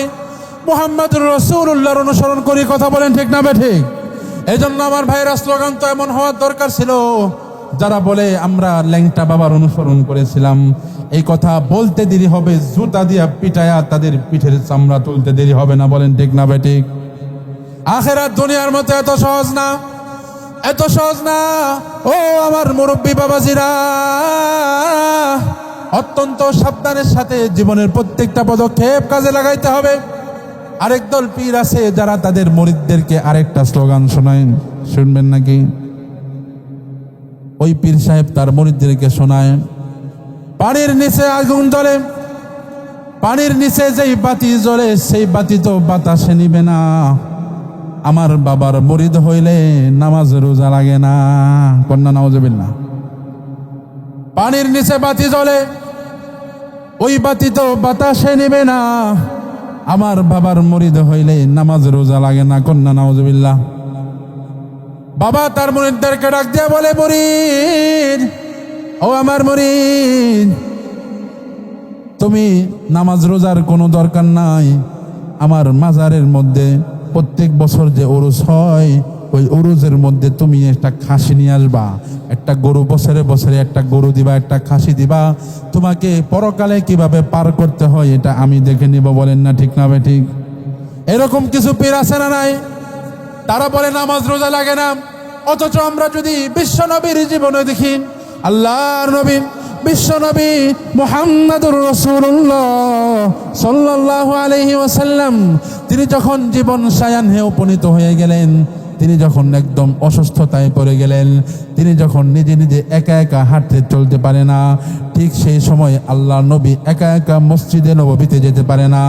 আমরা ইতিহাস খুলে পাই, আল্লাহর নবী তার 2 জন সাহাবীর কাঁধে বর করে হামাগুড়ি দিয়ে মসজিদে গিয়েছেন। কথা ঠিক না বেঠিক? 2 জন সাহাবীর পায়ে বর করে হামাগুড়ি দিয়ে মসজিদে গিয়েছেন, নামাজ পড়েছেন। আল্লাহর নবী যেদিন মৃত্যুবরণ করবে, মৃত্যুর মাত্র কয়েক মিনিট বাকি, কয়েক মুহূর্ত বাকি, আল্লাহর নবী বিশ্ব নবী মুহাম্মাদুর রাসূলুল্লাহ সাল্লাল্লাহু আলাইহি ওয়াসাল্লাম, তিনি আম্মাজান আয়েশার ঘরে তখন শুয়েছিলেন। আম্মাজান আয়েশার ঘরে শোয়া, আল্লাহর নবী তার মুখে ক্ষীণ ক্ষীণ কণ্ঠের মধ্যে আল্লাহর নবীর কথা বের হচ্ছে। আল্লাহর নবী কি বলতেছেন খালি মুখ লড়াইতেছে এটা বোঝা যায়, কিন্তু শব্দগুলো আর মানুষের কানে আসতেছে না। আল্লাহর নবী কি বলতেছে শুধু মুখ বোঝা যায়, কিন্তু কি শব্দ করতেছে বোঝা যায় না। আম্মাজান আয়েশা সিদ্দিকা রাদিয়াল্লাহু তাআলা আনহা এই অবস্থা দেখে আল্লাহর নবীর মুখের সামনে আম্মাজান আয়েশা এবার কানটা নিয়ে লাগাইলেন। আম্মাজান আয়েশা শুনতে পায় আল্লাহর নবীর জীবন চলে যাচ্ছে, আল্লাহর নবী হদাম ত্যাগ করে দুনিয়া থেকে বিদায় নিয়ে চলে যাচ্ছে। কিন্তু সেই কঠিন মুসিবতের মুহূর্তেও আমার আল্লাহর নবীর জবানের মধ্যে, আল্লাহর নবীর জবানের মধ্যে তখন মাত্র 2টা শব্দ বারবার আসতেছিল, আসসালাত আসসালাত ওয়া মা মালাকাত আইমানুকুম। ও আমার উম্মতের দল, আমি তো দুনিয়া থেকে বিদায় নিয়ে চলে যাচ্ছি, তোমাদেরকে ওসিয়ত করে যাই, তোমাদেরকে ওসিয়ত করে যাই, আমার মৃত্যুর পরে ও আমার উম্মতেরা, তোমরা যত যাই কিছু করো আর না করো, দৈনিক 5 ওয়াক্ত নামাজটা ঠিক মতো আদায় করবা। বলেন না ঠিক না ঠিক? কথা কি বানায় কইছি নাকি? সহিহ হাদিসের কিতাবের মধ্যে বর্ণিত আছে, আল্লাহর নবী আসসালাত আসসালাত এই কথাগুলো জপতে জপতে তিনি হুদাম ত্যাগ করেছেন। অথচ আমরা আজকে কেমন আশিকে রসুল হইলাম, আমরা আজকে রসুলের কেমন মুরিদ হইলাম, কেমন আশিকে রসুল হইলাম, আমরা কেমন উম্মত হইলাম। আমরা আজকে রসুলের উম্মত হয়ে দৈনিক 1 ওয়াক্ত নামাজও পড়ি না, এমন মুসলমান আছে না নাই? ও আমার পর্দার অন্তরালের মা বোনেরা, ও কলিজার টুকরা যুবক ভাইরা, একবার চিন্তা করে দেখো না, আল্লাহ রাব্বুল আলামিন তোমাকে মানুষ বানাইছে। আল্লাহ তাআলা চাইলে তোমাকে কুকুরের মতো নিকৃষ্ট প্রাণী বানাইতে পারতো। আল্লাহ চাইলে তোমাকে আল্লাহ চাইলে তোমাকে শুয়োরের মতো নিকৃষ্ট ঘৃণিত পানি বানাইতে পারতো কি পারতো না? আল্লাহ তাআলা চাইলে তোমাকে যে কোনো নিকৃষ্ট জন্তু বানায়া তোমাকে লাঞ্ছিত আর অপদস্থ করতে পারতো। দুনিয়ার মানুষ, একবার চিন্তা করে দেখো না, আল্লাহ তোমাকে অন্য কোনো প্রাণী বানায় নাই। আল্লাহ তোমাকে কুকুর বিড়ালের মতো নিকৃষ্ট কোনো প্রাণী বানায় নাই। আল্লাহ তোমাকে অত্যন্ত সুন্দর করে মানবের আকৃতি দান করে আশরাফুল মাখলুকাত মানুষ বানাইছে। শুধু মানুষ বানাইছে না বান্দা, শুধু মানুষ বানাই নাই, মানুষ বানাইছে এবং তোমাকে সুস্থ একটা শরীর দিয়েছে। তুমি যখন রাস্তা দিয়ে হাঁটো তাকাইলে দেখবা কত মানুষ এমন আছে জন্ম থেকে তার দুই পায়ে বিকলাঙ্গ, এমন মানুষ আছে না নাই? কত মানুষ এমন আছে দুই পা রোড অ্যাক্সিডেন্টে কাটা গিয়েছে, কত মানুষ এমন আছে দুই হাত দুই পা কিচ্ছু নাই, চার হাত পা একদম শূন্য। আল্লাহ রাব্বুল আলামিন তোমার অঙ্গ প্রত্যঙ্গগুলো ভালো রেখেছেন। ও যুবক, একবার চোখটা বন্ধ করে নিজের নফসকে জিজ্ঞাসা করো, আমি আল্লাহ তাআলা আমাকে কত সুন্দর করে বানাইছেন। আল্লাহ তাআলা এত সুন্দর করে বানায়, আল্লাহ তাআলা এত সুন্দর আমাদেরকে সুস্থতা দান করেছেন। আল্লাহ রাব্বুল আলামিন দৈনিক 5 বার মুয়াজ্জিনের কণ্ঠে আমাদেরকে ডাক দেয়, হাইয়া আলাস সালাহ, ও আমার বান্দারা নামাজে আসো। আল্লাহ তাআলা দৈনিক 5 বার ডাক দেওয়ার পরেও আল্লাহর ডাকে সাড়া দাও না। অথচ তোমার রাজনৈতিক দলের নেতা তোমাকে যখন রাতের বেলা ফোন মেরে গেল, তাড়াতাড়ি আসো, তুমি তাড়াতাড়ি নেতার কাছে চলে যাও। তোমার রাজনৈতিক নেতা সকালবেলা ভোরে ফোন দিলে তুমি ভোরবেলাও মোটর সাইকেল নিয়ে বের হয়ে যাইতে পারো। তোমার রাজনৈতিক নেতা দুপুরবেলা ডাক দিলে তুমি দুপুরবেলা রাজনৈতিক নেতার ডাকে চলে যেতে পারো। তোমার রাজনৈতিক দ্বারা যখন তখন 24 ঘন্টার মধ্যে যখন ডাক দেয় তখন তুমি তার ডাকে সাড়া দাও। কিন্তু আল্লাহ রব্বুল আলামিন যিনি তোমাকে এত সুন্দর করে আশরাফুল মাখলুকাত বানাইলো, সেই আল্লাহর ডাকে সাড়া দিয়া তুমি যে নামাজে আসো না, কিয়ামতের ময়দানে যদি আল্লাহ জিজ্ঞাসা করে, ও বান্দা, আমি তোকে দৈনিক 5 বার ডেকেছি, তুই আমার ডাকে সাড়া দেস নাই। আমি কিন্তু তোর নেতা তাকে যখনই ডাক দিয়েছে তখনই তুই নেতার পেছনে পেছনে চলে গিয়েছিস। তুই বান্দা বলতো, তুই কি আমার গোলাম ছিলি নাকি তোর নেতার গোলাম ছিলি? তুই কি আমার গোলাম ছিলি নাকি তোর নেতার গোলাম ছিলি? সেই দিন যদি আমরা বলি, আল্লাহ আমরা তো আপনার গোলাম ছিলি, আমরা তো আপনারই গোলাম ছিলাম, আল্লাহ রব্বুল আলামিন কইবেন না শুধু মুখে বললে হবে না, দুনিয়ার জিন্দেগিটা আমি লক্ষ্য করেছি। তোমার জীবনে প্রত্যেকটা কাজ রেকর্ড করা আছে, তোমার আমলনামার মধ্যে তোমার প্রত্যেকটা সেকেন্ডের হিসাব লেখা আছে। তুমি তোমার সারাটা জীবন তুমি তোমার সৃষ্টিকর্তা মাওলাকে ভুইলা গিয়া তুমি দুনিয়ার বিভিন্ন নেতা নেত্রীর পিছনে ঘুরে ঘুরে সময় নষ্ট করেছ, দুনিয়ার টাকা পয়সা কামানোর পিছনে সময় নষ্ট করেছ। কিন্তু আমি আল্লাহ তাআলা যে নামাজ ফরজ করেছিলাম নামাজটা পড়ো নাই, আল্লাহ তাআলার কাছে সেদিন ধরা পড়তে হবে। এই জন্য আমার যুবক ভাইরা, যেই কথাটা বলতেছিলাম, যেই ভণ্ড পীরেরা বলে আমার কাছে মুরিদ হইলে নামাজ লাগে না, ওই মুরিদের ওই পীরের কাছে মুরিদ হওয়া যাবে না। পারলে যদি সামর্থ্য থাকে ওই মুরিদের গালে জুতা দিয়া 2টা মাইরা তারপরে চলে আসবেন। কথা কোন ঠিক না বেটি? রাজি আছেন তো ইনশাল্লাহ? এরকম ভণ্ড পীর পাইলে জুতা পিটা করে তাদেরকে সমাজ থেকে বাইর করে দিবেন। রাজি আছেন তো? কিছু কিছু পীর মুরিদ আছে, তাদেরকে যখন বলা হয় আপনাদের মাজারের মধ্যে এত নাচ গান কেন? নাচ গান তো ইসলামের মধ্যে হারাম। নাচ গান জায়েজ না নাজায়েজ? কথা কয় না তো? আপনারা কি জানেন না নাচ গান এটা হালাল না হারাম? তাদেরকে যখন জিজ্ঞাসা করা হয় নাচ গান তো হারাম, অথচ আপনারা লেখেন পবিত্র উরুস মুবারক। উরুসের আগে লাগায় পবিত্র আর উরুসের পবের আগায় মুবারক। 2 পবিত্র আর মুবারকের মাঝখানে লাগায় উরুস। অথচ ওই উরুসে গেলে দেখা যায় অবাধ বেগানা নারীদের নাচানাচি আর গাঞ্জার উল্কির মধ্যে টান আর অবাধ গান বাজনা আর নারী পুরুষ একসাথে দল বেঁধে জিকির আজকার হুক্কা হওয়া। আছে না নাই? আছে না নাই? এগুলো থেকে সাবধান থাকতে হবে। তাদেরকে যখন বলা হয় তখন তারা বলে এগুলো শরীয়তের মোল্লাদের কাছে হারাম। আমরা শরীয়তের তবকা পার কইরা আমরা মারিফতের দরজা হাসিল করে ফেলেছি। কন্যা নাউজুবিল্লাহ। আমরা তাদেরকে বলতে চাই, ও বন্ড পীর, তোরা কি মারিফত হাসিল করলি রে? যে মারিফত আমার রসুল পর্যন্ত হাসিল করতে পারে নাই। আমার রসুল জীবন সায়ান্নে একদম মৃত্যু সজ্জায় উপনীত, তখনও আমার নবী নামাজ কাজা করে নাই। আমার নবী যেই মারিফত হাসিল করতে পারে নাই, তোদের মতো গাঞ্জাখোর বন্ডরা কিভাবে ওই মারিফত হাসিল করলো? বলেন না ঠিক না বেটে? এই জন্য আমার ভাইরা তারা মারিফতের উসিলা দেয়, মারিফতের উসিলা দিয়ে বলে এগুলো শরীয়তের আলেমদের কাছে হারাম, মারিফতের কাছে এগুলো কোনো হারাম হালাল নাই, সব জায়েজ। আমরা তাদেরকে বলতে চাই, গরুর পেশাব খাওয়া হালাল না হারাম? আটো যেরকম হারাম না?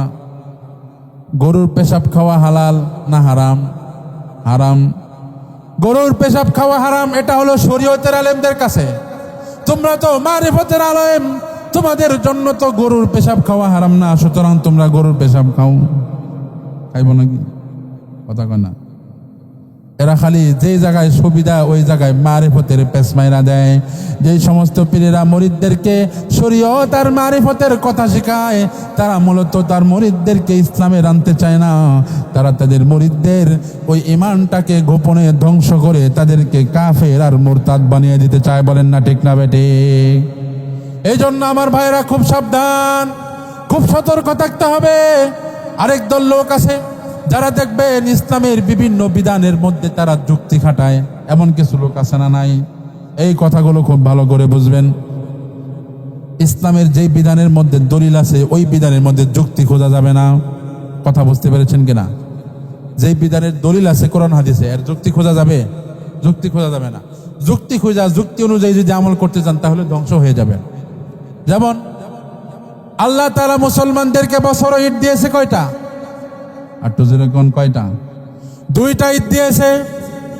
কিন্তু কারো যুক্তিতে যদি ধরে যে ঈদ তো 2টা কম হয়ে গেছে, 12ই রবিউল আউয়াল আমাদের নবী পৃথিবীতে আগমন করেছিলেন, সুতরাং ওই 12ই রবিউল আউয়ালটাকেও আমরা ঈদ হিসেবে গণ্য করব, ঈদ 3টা হবে। কেউ যখন ইসলামী শরীয়তের বিধান 2টা ঈদের জায়গায় নিজের যুক্তি খাটায়া 3টা ঈদ মানতে যাবে, বলেন তো দেখি এটা ইবাদত হবে নাকি বেদাত হবে? সুতরাং আপনাদের সমাজের মধ্যে যারা 12ই রবিউল আউয়ালে ঈদে মিলাদুন নবী পালন করে, যারা স্লোগান দেয় সকল ঈদের সেরা ঈদ ঈদে মিলাদুন নবী, কন্যা নাউজুবিল্লাহ, যারা এই স্লোগান দিয়ে ঈদে মিলাদুন নবী পালন করে, এটা হলো আমাদের সমাজে বাংলাদেশের মধ্যে সবচেয়ে বড় বেদাতের মধ্যে একটা বেদাত। কথা ঠিক না ঠিক? ঈদে মিলাদুন নবীর মধ্যে নবীর আশিকে রাসূল দাবি করে, মিলাদুন নবীর মধ্যে বিভিন্ন ধরনের আতশবাজি করে, বিভিন্ন ধরনের ফুল সজ্জা তারা পালন করে, বিভিন্ন ধরনের সাজসজ্জা করে, তারা বিভিন্ন খাবারের আইটেম করে, অনেক ধরনের মিষ্টান্ত আর জিলাপির আয়োজন করে, এগুলো তারা বিতরণ করে। সারা বছর রাসূলের সুন্নত পালনের খবর নাই, মুখের মধ্যে দাড়ি নাই, মাথায় টুপি রাখে না, শরীরে লম্বা জামা রাখে না, আল্লাহর নবীর অনুসরণ করে না জীবনে, কিন্তু তারা 12ই রবিউল আউয়াল আসলে নাম দাঁড়িয়ে আশিকে রাসূল হয়ে যায়। এমন কিছু আশিকে রাসূল আছে না নাই? এদের থেকে সাবধান থাকতে হবে। এই ধরনের 12ই রবিউল আউয়াল ঈদে মিলাদুন নবী বছরের শ্রেষ্ঠ ঈদ বলে যারা ঈদ পালন করে, সম্পূর্ণ বেদাতের গুনাহ হচ্ছে। এইগুলো থেকেও বেঁচে থাকতে হবে ভাইয়েরা আমার। আরেকটা বিষয় হলো, দেখবেন বিভিন্ন এলাকার মধ্যে এমন আছে আজানের আগে মাইক দিয়া দরুদ শরীফ পড়ে, আছে না নাই? আপনাদের এলাকায় আছে? নাই? আলহামদুলিল্লাহ, আলহামদুলিল্লাহ গণ। কিছু কিছু এলাকা আছে দেখবেন মাইক দিয়ে আজানের আগে আসসালাতু ওয়াসসালামু আলাইকা ইয়া রাসূলুল্লাহ, আসসালাতু ওয়াসসালামু আলাইকা ইয়া হাবিবাল্লাহ, এভাবে দুরূদ পড়ে। শুনছেন আপনারা? এবার দেখেন, আপনাদেরকে এই বিষয়টা একটু ভালো করে বুঝিয়ে বলি। আমরা যে নামাজ পড়ি, আমাদের নামাজের শেষে শেষ বৈঠকে দুরূদ শরীফ আছে না নাই? আমরা নামাজের শেষ বৈঠকে দুরূদ পড়ি কি পড়ি না? দুরূদ পড়ি। দুরূদ শরীফের ফজিলত হাদিস শরীফে বর্ণিত হয়েছে। আল্লাহর নবী বিশ্ব নবী জনাবে মুহাম্মদুর রাসূলুল্লাহ সাল্লাল্লাহু আলাইহি ওয়াসাল্লাম ইরশাদ করেন, মান সাল্লা আলাইয়া ওয়াহিদান সাল্লাল্লাহু আলাইহি আশারা। যে আমার যে উম্মতেরা, ও আমার উম্মতের দল, আমার যে উম্মতেরা আমি নবীর উপর একবার দুরূদ পাঠ করবে, আল্লাহ রব্বুল আলামিন তার উপর 10 বার রহমত নাজিল করবে। বলেন না সুবহানাল্লাহ। শুধু তাই নয়, একবার দুরূদ পড়লে আল্লাহ রব্বুল আলামিন 10 বার রহমত নাজিল করবেন, 10টা গুনাহ মাফ করে দিবেন এবং তার 10টা মর্যাদা বৃদ্ধি করে দিবেন। এই ফজিলতটা সহিহ হাদিস দ্বারা প্রমাণিত আছে। এবার কোনো ব্যক্তি যদি ইসলামের বিধানের বাহিরে গিয়া কেউ যদি মনে করে দুরূদ শরীফের যেহেতু এত ফজিলত আল্লাহ 10 বার রহমত নাজিল করে, 10টা গুনাহ মাফ করে, 10 বার তার মর্যাদা বৃদ্ধি করে, সুতরাং এই দুরূদ শরীফ আমি নামাজের শেষেই কেন পড়ব? দুরূদ শরীফ আমি আল্লাহু আকবার কইয়া নিয়ত বাইন্দাই দুরূদ শরীফ পড়ব। এত ফজিলতের দুরূদ শরীফ কেন আমি শেষে গিয়া পড়ব? শুরুতেও পড়ুম, শেষেও পড়ুম। বলেন তো দেখি, ফজিলত পাওয়ার উদ্দেশ্যে এবার সে যখন নামাজের শেষে দুরূদটা যখন শুরুতে নিয়ত বাইন্দা সানা পড়ার জায়গায় সে দুরূদ শরীফটা পড়ল, তখন ওই ব্যক্তির উপর আল্লাহ কয়বার রহমত নাজিল করব? একবারও না, একবারও করবে না। নামাজের শেষে দুরূদ পড়লে 10 বার রহমত নাজিল করবেন, কিন্তু ওই বিষয়টাই যুক্তি খাটায়া কেউ যখন নামাজের শুরুতেই দুরূদ পড়ে তখন আল্লাহ তাআলা একবারও তার উপর রহমত দিবে না। এর কারণ কি? কারণ দ্বিতীয়টা, সে যখন নামাজের শেষে দুরূদ পড়েছে, নামাজের শেষের দুরূদটা ছিল রাসূলের সুন্নাত অনুসরণ করে, এই জন্য আল্লাহ তাআলা সেটার পুরস্কার দিবেন। কিন্তু নামাজের শুরুতে সে যে দুরূদ শরীফ পড়েছে এটা সে নিজের চিন্তা ভাবনা করে নিজের যুক্তি খাটায়া করেছে, এই জন্য এটা বেদাত হয়েছে। এটা তো সওয়াব কোনো পাবেই না, বরং বেদাত করার কারণে আরো গুনাহগার হয়েছে। বলেন না ঠিক না বেঠে? আমার কলিজার টুকরা যুবক ভাইরা, ঠিক তেমনি ভাবে সহিহ হাদিসে বর্ণিত আছে, নামাজের আজান শেষ হওয়ার পরে একটা দুরূদ আছে, আজান শেষ হওয়ার পরে ওই দুরূদ পড়তে হবে। কিন্তু কোনো ব্যক্তি যদি আজান শেষ করার পরের দুরূদটা আজান শেষ না করে শুরুতেই যদি দুরূদটা পড়ে ফেলে, সেটাও বেদাত হবে এবং সেই বেদাতের কারণে সে বড় গুনাহগার হবে। বলেন না নাউজুবিল্লাহ। কথা বুঝতেছেন আমার ভাইয়েরা? এইরকম বিভিন্ন ধরনের বেদাত চলে আসে। এক সমাজের লোকদেরকে দেখবেন জানাজার নামাজ পড়ার পরে মোনাজাত করে, আছে না নাই? জানাজার নামাজে কি মোনাজাত করা ঠিক নাকি না করা ঠিক? বলেন তো দেখি। আপনারা জানেন না নাকি? আপনারা কর না কিছু? জানাজার নামাজের পরে কি মোনাজাত ধরা ঠিক নাকি না ধরা ঠিক? না ধরা ঠিক। কারণ জানাজা শব্দের অর্থই হলো দোয়া, জানাজার নামাজটাই হলো দোয়া। নামাজটাই যখন দোয়া, তখন এই দোয়ার পরে আবার কিসের দোয়া? কতক্ষণ ঠিক না বেটি? কিন্তু একদল সুন্নি আছে, রেজবি আছে, নিজেদেরকে দোয়া হইতে পারে, ফজরের নামাজের পরে যদি দোয়া হইতে পারে, জোহর আসর মাগরিব এশার নামাজের পরে যদি হাত তুলে দোয়া করতে পারি, জানাজার নামাজের শেষে কেন দোয়া করতে পারবো না? এমন একদল যুক্তি দায়ের করে। আমরা তাদেরকে বলবো, জানাজার নামাজের আগে দুরূদ পড়া যাবে না, জানাজার নামাজের পরে দোয়া করা যাবে না, কারণ জানাজার নামাজ অন্যান্য নামাজের মতো না। কথা কোন ঠিক না ভাই? ঠিক। জানাজার নামাজ কি অন্য নামাজের মতো? অন্য নামাজের মতো না। কিভাবে? কয়েকটা দিক দেখাই। 1 নম্বর দিক হলো, অন্যান্য নামাজের শুরুতে আজান দেওয়া হয়, কিন্তু জানাজার নামাজের শুরুতে আজান দেওয়া হয় নাকি? কোন জানাজার নামাজের শুরুতে তো আজান দেওয়া হয় না, তাহলে এইটাকে এটার সাথে কিভাবে মিলাইবা? 2 নম্বর, প্রত্যেকটা নামাজ দাঁড়ানোর আগে একামত দেওয়া হয়, কিন্তু জানাজার নামাজে একামত দেওয়া হয় নাকি? 3 নম্বর পার্থক্য হলো, প্রত্যেকটা নামাজের মধ্যে রুকু আছে, সেজদা আছে, কিন্তু জানাজার নামাজে রুকু সেজদা আছে নাকি? সুতরাং এত অমিল যেহেতু, সুতরাং ওই সমস্ত ক্ষেত্রে তো তোমরা কোনো কথা বলো না, খালি জানাজার নামাজের শেষে দোয়ার বেলায় বলো 5 ওয়াক্ত নামাজের সাথে মিলাইতে যাও। কথা কোন ঠিক না বেটি? এটাও বেদাত। এই ধরনের বেদাত থেকে আমাদেরকে বাঁচতে হবে। কত বেদাতের কথা বলবো। আজকে 15 ডিসেম্বর, কালকে কতই ডিসেম্বর বলেন তো? 16 ডিসেম্বর বাংলাদেশের বিজয় দিবস। কি দিবস? এই 16 ডিসেম্বরের মধ্যেও অনেক বেদাত কাজ চলে। শুনবেন, 16 ডিসেম্বরের মধ্যে অনেক বেদাত কাজ চলে।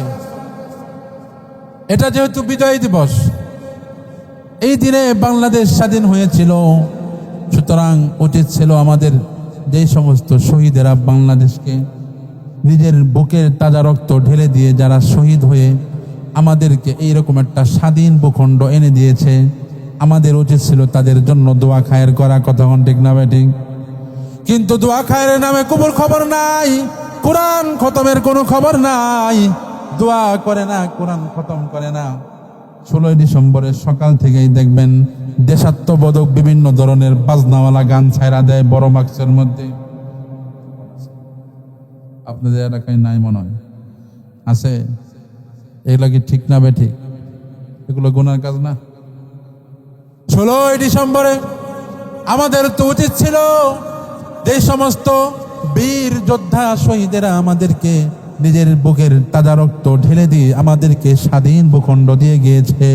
আমাদের উচিত ছিল কোরআন তেলাওয়াত করা, আল্লাহর কাছে তাদের মাগফিরাতের দোয়া করা, আল্লাহ যেন তাদেরকে রহমতের চাদরে ঢেকে নেয়, এইরকম দোয়া করা উচিত ছিল। কিন্তু আমরা দোয়া তো করি না, উল্টা এমন এমন কাজ করি আমাদের কাজের কারণে ওই শহীদের কবরের মধ্যে আরো আযাব শুরু হয়ে যায়। কতক্ষণ ঠিক না বেঠিক? আরেকটা বেদাত হইল, যে সমস্ত শহীদেরা আত্মত্যাগ করেছিল 71 সালে, ওই সমস্ত শহীদদের কবরকে ঘিরে দেখবেন আগামীকাল বিভিন্ন ধরনের রাজনৈতিক প্রোগ্রাম শুরু হয়ে যাবে। বিভিন্ন ধরনের গোল গোল দেখবেন ফুল বানায় নিয়ে গিয়া ফুলের তোড়া তারা কবরের সামনে রাখে। এটা কি রাসূলের হাদিসে আছে নাকি? আল্লাহর নবীর হাদিসে পাওয়া যায়, আল্লাহর নবী কবরের সামনে গিয়ে জিয়ারত করতেন, কবরের সামনে গিয়ে কোরআন তেলাওয়াত করে দোয়া করতেন। এটাই হলো আল্লাহর নবীর সুন্নাহ। কিন্তু আগামীকাল দেখবেন 16 ডিসেম্বর হলে দেখবেন পত্র পত্রিকার মধ্যে, পত্র পত্রিকা মিডিয়ার মধ্যে চোখ বুলাইলে দেখতে পারবেন বিভিন্ন ধরনের ফুলের তোড়া দিয়ে আসছে। আচ্ছা বলেন তো দেখি, এই যে ফুলের তোড়া দিয়ে আসবে, এতে করে কবরের মধ্যে যে শহীদ শুয়ে আছে তার সায়রানা লাভ হবে নাকি? 1 পয়সা লাভ হবে? বুঝি না, কথা কন নাকি? আপনারা কি কাইল লেগে গেছে? আপনারা কি ঘুমায় যেতেছেন গা? আর বেশিক্ষণ লম্বা করবো না, শেষ করে দিব। এই যে দেখেন, এই ধরনের বেদাত আমাদের কালকে চলবে, এটাও কিন্তু একটা বেদাত। এগুলো থেকেও আমাদেরকে বাঁচতে হবে। বাঁচতে পারবেন তো ইনশাল্লাহ? আর কত বেদাতের কথা বলবো? বেদাত এত পরিমাণ আমাদের সমাজে, এত পরিমাণ বেদাত। এই যে একটা বেদাত দেখবেন বিভিন্ন সুন্নি এলাকায়, যারা নিজেদেরকে সুন্নি দাবি করে, আসলে কিন্তু তারা মাজার পূজারী। সুন্নি মূলত আমরা, কিন্তু আমাদেরকে তারা ডাকে ওয়াহাবি। আর যারা মূলত মাজার পূজারী মুশরিক, তারা নিজেদেরকে সুন্নি দাবি করে। কথা কোন ঠিক না বেঠিক? এই সমস্ত মুশরিকরা বলে, তারা দেখবেন মিলাদ করে, মিলাদ কিয়াম করে, হঠাৎ করে মিলাদ কিয়ামের মধ্যে ঠাস করে দাঁড়ায় যায়। এরকম একটা বড় চেয়ার পাইতা রাখে, মনে করে চেয়ারের মধ্যে আল্লাহর নবী আয়েশা বৈশা গেছে। কন্যা নাউজুবিল্লাহ। আল্লাহর নবী কবরের থেকে কি এখানে এসে ঠেকা পড়ছে? তোমার মতো সলিমুল্লাহ, তোমার মতো কলিমুল্লাহ, তোমার মতো নিকৃষ্ট গুনাহগার এক জায়গায় বৈশা দুরূদ পড়বো আর আল্লাহর নবী আয়েশা পড়বে? এটা কি আল্লাহ নবীর জন্য সম্মানের কিছু হইল? বুঝি না, আপনাদের কি যুক্তিতে কি ধরে? এটা কি সম্মানের? একটা উদাহরণ দিয়ে বুঝাইলে খুব ভালো করে বুঝবেন। কলেজার টুকরা যুবক ভাইরা, উদাহরণটা খুব ভালো করে বুঝবেন। আপনাদের এলাকার মধ্যে এমপি সাহেব যিনি আছেন, এই এমপি সাহেবের মর্যাদা প্রমাণ করার জন্য আপনি যদি বলেন যে আমি যেখানে ডাক দেই এমপি সাহেব আমার পিছে পিছে আয়েশা পড়ে, এটা কি এমপি সাহেবের মর্যাদা হইল নাকি আপনার মর্যাদা হইল? কথা বুঝেন? আপনি বলতেছেন যে আমার এলাকার যে এমপি আছে বা মন্ত্রী আছে আমাদের দেশের, আমি তাকে যখন যেখানে ডাক দেই সে সেখানে চলে আসে, এটা কি মন্ত্রীর সম্মান হইল না অপমানের হইল? অপমানের না? কারণ কি? কারণ একজন দামি ব্যক্তি, তার কাছে যাইতে হয় সিরিয়াল দিয়া, বিভিন্ন ধরনের অ্যাপয়েন্টমেন্ট লেটার নিয়ে তারপরে তার কাছে যাইতে হয়। কথা ঠিক না বেঠে? তুমি কোন ধরনের কোন সালিমুল্লাহ হয়ে গেলাম? তোমার মতো গুনাহগার, তোমার মতো ক্লিন শেভ করার দাড়ি নাই মুখের মধ্যে, নামাজ পড়ো না এক ওয়াক্ত, তুমি যখন দাঁড়ায় দাঁড়ায় দরুদ পড়বা তুমি কিভাবে বাজলা? বিশ্বজাহানের দুজাহানের সরদার আকায়ে নামদার তাজদারে মদিনা মুহাম্মাদুর রাসূলুল্লাহ কিভাবে তোমার কাছে চলে আসবে? কথা কোন ঠিক না ভাই ঠিক? এই ধরনের বেদাত থেকেও আমাদের বাঁচতে হবে, এগুলো বিশ্বাস করা যাবে না। আমার ভাইয়েরা, আমাদের সমাজে আরো বিভিন্ন ধরনের বেদাত আছে। যেমন একজন মানুষ মারা গেছে, মারা যাওয়ার পরে 3 দিন একটা অনুষ্ঠান হয় না? আপনাদের মধ্য ভিটা দেওয়া হয় কি হয় না?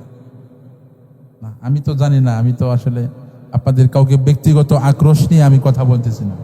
আপনারা বলেন, আপনাদের এলাকায় মৃত্যু ব্যক্তি মরার পরে খুব তোড়জোড় করে 3 দিন পরে একটা অনুষ্ঠান হয় কি হয় না? হয়। এটা বেদাত। আপনার বাবা মারা গিয়েছে, আপনার মা মারা গিয়েছে, ও যুবক ভাই আমার, তোমার মা বাবা মারা গিয়েছে, কথা ঠিক। তুমি তোমার মা বাবার জন্য সওয়াব রেহসানি করবা, তাও ঠিক। কিন্তু মরার পরে গণ্যা 3 দিন পরে কেন? 1 সপ্তাহ পরে হইলে সমস্যা কি? 9 দিন, 10 দিন, 11 দিন, 12 দিন, 15 দিন পরে হইলে কি সমস্যা? তখন কথা ঠিক আছে না? 3 দিন পরে কেন করতে হবে? আবার কিছু সমাজে আসি দেখবেন 40 পালন করে, আসে না নাই? 40 পালন করে 40 দিন গণ্যা যখন মৃত্যুর 40 দিন হয়, 40 দিন ডাক ডোল পিটায় প্যান্ডেল বান্ধা মানুষকে আমভাবে দাওয়াত করে খাওয়ায়, আছে না নাই? এটাও বেদাত। আবার কিছু লোক আছে দেখবেন মৃত্যু বার্ষিকী পালন করে, আছে না নাই? গত বছর অমুক তারিখে অমুক মাসের অমুক দিন আমার মা মারা গিয়েছিল। 1 বছর অতিবাহিত হওয়ার পরে এই বছরে ওই মাসের ওই দিনটাকে সে মৃত্যুবার্ষিক পালন করে। এই মৃত্যুবার্ষিক পালন করাও বেদাত। কথা বুঝতে পেরেছেন? এটা পালন করা বেদাত নাকি নাকি যারা এই দাওয়াতে গিয়ে খাইবে তারাও বেদাতের কাজে অংশগ্রহণ করলো? যারা খাইছে তারাও বেদাত করলো না? এই জন্য সাবধান। আরো কিছু বেদাত আছে, যেমন জন্মদিন পালন করে, আছে না? জন্মদিন পালন করেনি? জন্মদিন পালন করা কি জায়েজ না না জায়েজ? না জায়েজ। এগুলো ইহুদি খ্রিস্টানদের একটা কালচার।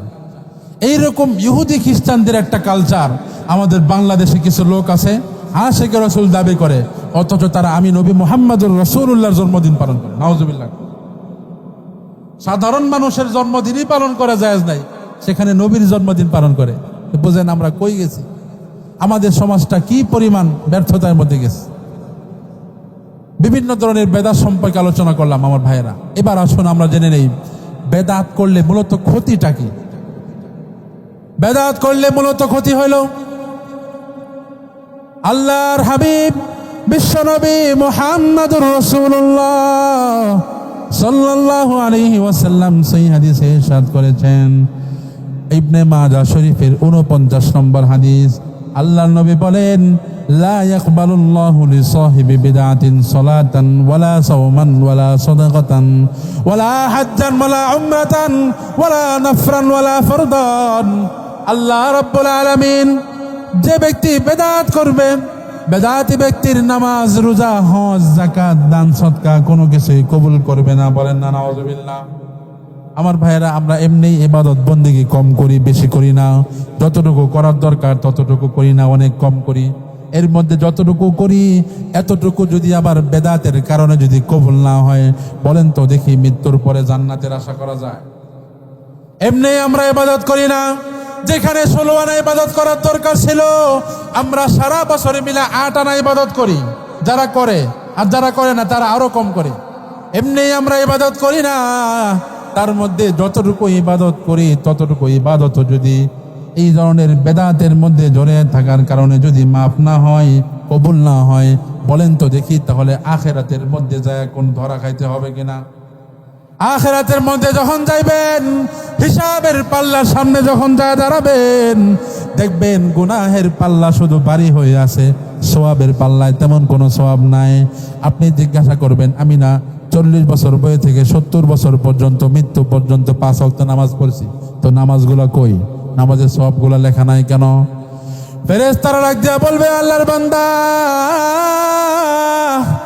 আল্লাহর হাবিব ঘোষণা করেছিলেন যে আল্লাহ রাব্বুল আলামিন বেদাতি ব্যক্তির কোনো নামাজ, রোজা, হজ, যাকাত কোনো কিছু কবুল করে না।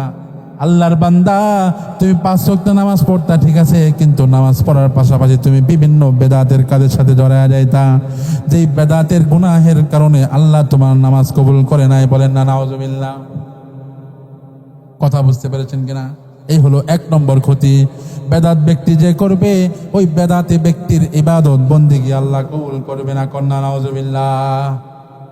আবার ভাইয়েরা, বেদাতি ব্যক্তির 2 নম্বর যে অপরাধ, বেদাতি ব্যক্তির 2 নম্বর যেই ক্ষতিটা হবে, সেটা হলো আল্লাহর নবী ইরশাদ করেছেন, ইয়াখরুজু মিনাদ-দীনি কামা তাখরুজু আশ-শা'রাতু মিনাল আজিন। যে ব্যক্তি বেদাতের কাজের সাথে জড়িয়ে যাবে, ওই ব্যক্তি এমন ভাবে ইসলাম থেকে বের হয়ে যাবে যেমন আটার খামিরা থেকে চুলটা বের হয়ে যায়। নাউজুবিল্লাহ কইতেন না? কথাটা বুঝতে পেরেছেন? আটার খামিরা বানায় না রুটি বানানোর জন্য, পানি দিয়ে আটার খামিরা বানানোর পরে দেখবেন অনেক সময় মা বোনদের, অনেক সময় দেখবেন মা বোনদের চুল বা অনেক জায়গায় বাহির থেকে আইসা চুল ওই আটার খামিরাতে পয়রা যায় না, অসতর্কতাবশত। তখন খামিরা থেকে ওই চুলটা যখন টান দেয়, দেখবেন একদম ক্লিয়ারলি ওই চুলটা বের হয়ে যায়। লক্ষ্য করেছেন? আল্লাহ নবী তাসবিহ দিয়ে বোঝাইতে চাইছেন, এই উপমা দিয়ে আল্লাহ নবী বোঝাইতে চাইছেন, আটার খামিরা থেকে চুল যেভাবে একদম স্পষ্ট সুন্দর সহজভাবে টান দিলে বের হয়ে যায়, একজন ব্যক্তি বেদাত করার কারণে এইভাবে স্পষ্টভাবে সে ইসলাম থেকে খারেজ হয়ে যাবে। নাউজুবিল্লাহ কোন? এই হলো 2 নম্বর ক্ষতি। 3 নম্বর যে ক্ষতি, খুব ভালো করে বুঝবেন ভাইরা আমার, আল্লাহর হাবিব ইরশাদ করেছেন, আনা ফারাতুকুম আলাল হাউজ, ও আমার উম্মতের দল, আমি তোমাদের সামনে অগ্রবর্তী হয়ে থাকব। কিয়ামতের ময়দানে পৃথিবীর সমস্ত মানুষ যখন এদেশে যে ছোটাছুটি করবে, আমার উম্মতদেরকে আমি হাউজে কাউসারের পানি পান করাবো। বলেন না সুবহানাল্লাহ? হাউজে কাউসারের পানি এত সুস্বাদু পানি, এত মধুর এবং সুস্বাদুর পানি। আল্লাহর নবী বলেন, হাউজের পানি হবে দুধের মতো সাদা, বরফের মতো ঠান্ডা, মধুর মতো মিষ্টি, মেশকে আম্বরের চাইতেও সুঘ্রাণ। বলেন না সুবহানাল্লাহ? এইরকম হাউজে কাউসারের পানি আমি নবী, আমি নিজের হাতে আমার উম্মতদেরকে ডাক দিয়ে পান করায় দিব। আমার উম্মত, যেই উম্মত ওই একবার হাউজে কাউসারের পানি পান করবে, যতদিন না সে জান্নাতে না প্রবেশ করবে, ততদিন পর্যন্ত তার আর পানি খাওয়ার পিপাসা লাগবে না। বলেন না সুবহানাল্লাহ? কিয়ামতের দিবসের সময়টা কতটুকু জানেন? কিয়ামতের দিবসের একটা দিন হবে 50,000 বছরের সমান। কয় হাজার বছর? 50 বছর বাঁচতে বাঁচতেই তো অনেকে জীবন লইয়া টেনশনে আছে, এখনো মরি না কে, আছে না নাই? 50 বছর না, 50 বছর না, 50,000 বছর হবে কিয়ামতের এই একটা বিচারের দিন। কিয়ামতের ওই একটা বিচারের দিনে যারা আল্লাহর নবীর কাছ থেকে এই হাউজে কাউসারের পানিটা পান করে নিবে, এবার দিন যতই লম্বা হবে তার কোনো টেনশন নাই, কারণ আল্লাহর হাবিব ঘোষণা করে দিয়েছেন, এই পানির এত পাওয়ার, হাউজে কাউসারের পানির এত পাওয়ার, আমার যে উম্মত ওই হাউজে কাউসারের পানি পান করবে, আল্লাহ রব্বুল আলামিন জান্নাতে যাওয়া পর্যন্ত ওই বান্দার কণ্ঠের মধ্যে কখনো পানির তৃষ্ণা দিবে না। কন্যা সুবহানাল্লাহ? হাউজে কাউসারের হাউজের মধ্যে গ্লাস কতগুলো থাকবে? একজন উম্মত একটা গ্লাস খাইবে, ওই উম্মত ওই গ্লাস দিয়ে দ্বিতীয় জনকে খাওয়ানো হবে। হাউজে কাউসারের গ্লাস কতগুলো থাকবে? হাউজে কাউসারের গ্লাস কতগুলো থাকবে? আল্লাহর নবী সহিহ হাদিসে ইরশাদ করেছেন, হাউজে কাউসারের মধ্যে এত পরিমাণ গ্লাস থাকবে, এত পরিমাণ পাত্র থাকবে। রাতের আকাশের মধ্যে, ওই দূর আকাশের মধ্যে এই যে মিটি মিটি করে তারকারা যে জ্বলতে দেখা যায়, রাতের আকাশে মিটি মিটি করে জ্বলতে থাকা ওই অগণিত আকাশের তারকার মতো হাউজে কাউসারের সামনেও অগণিত পাত্র থাকবে। বলেন না সুবহানাল্লাহ? এইগুলো খেতে পারবে, হাউজে কাউসারের পানি খেতে পারবে কেবলমাত্র ওই সমস্ত উম্মত যারা নিজেদেরকে বেদাতের কাছ থেকে বিরত রেখেছিল। আল্লাহর নবী বলেন সহিহ হাদিসে, এক পর্যায়ে পানি খাওয়াইতে খাওয়াইতে আমার উম্মতের মধ্য থেকে একটা দল আসবে, আমার কাছে পানি খাওয়ার জন্য হাউজে কাউসারের সামনে উপনীত হবে। আমি তাদেরকে পানি খাওয়ানোর জন্য যখনই উদ্যত হব, আল্লাহর পক্ষ থেকে একদল ফেরেশতা এসে আমার ওই উম্মত আর আমার মাঝখানে পর্দা ঢেলে দিবে। আমি ডাক দিয়ে বলবো, ইয়া আল্লাহ, ও আমার মাওলা,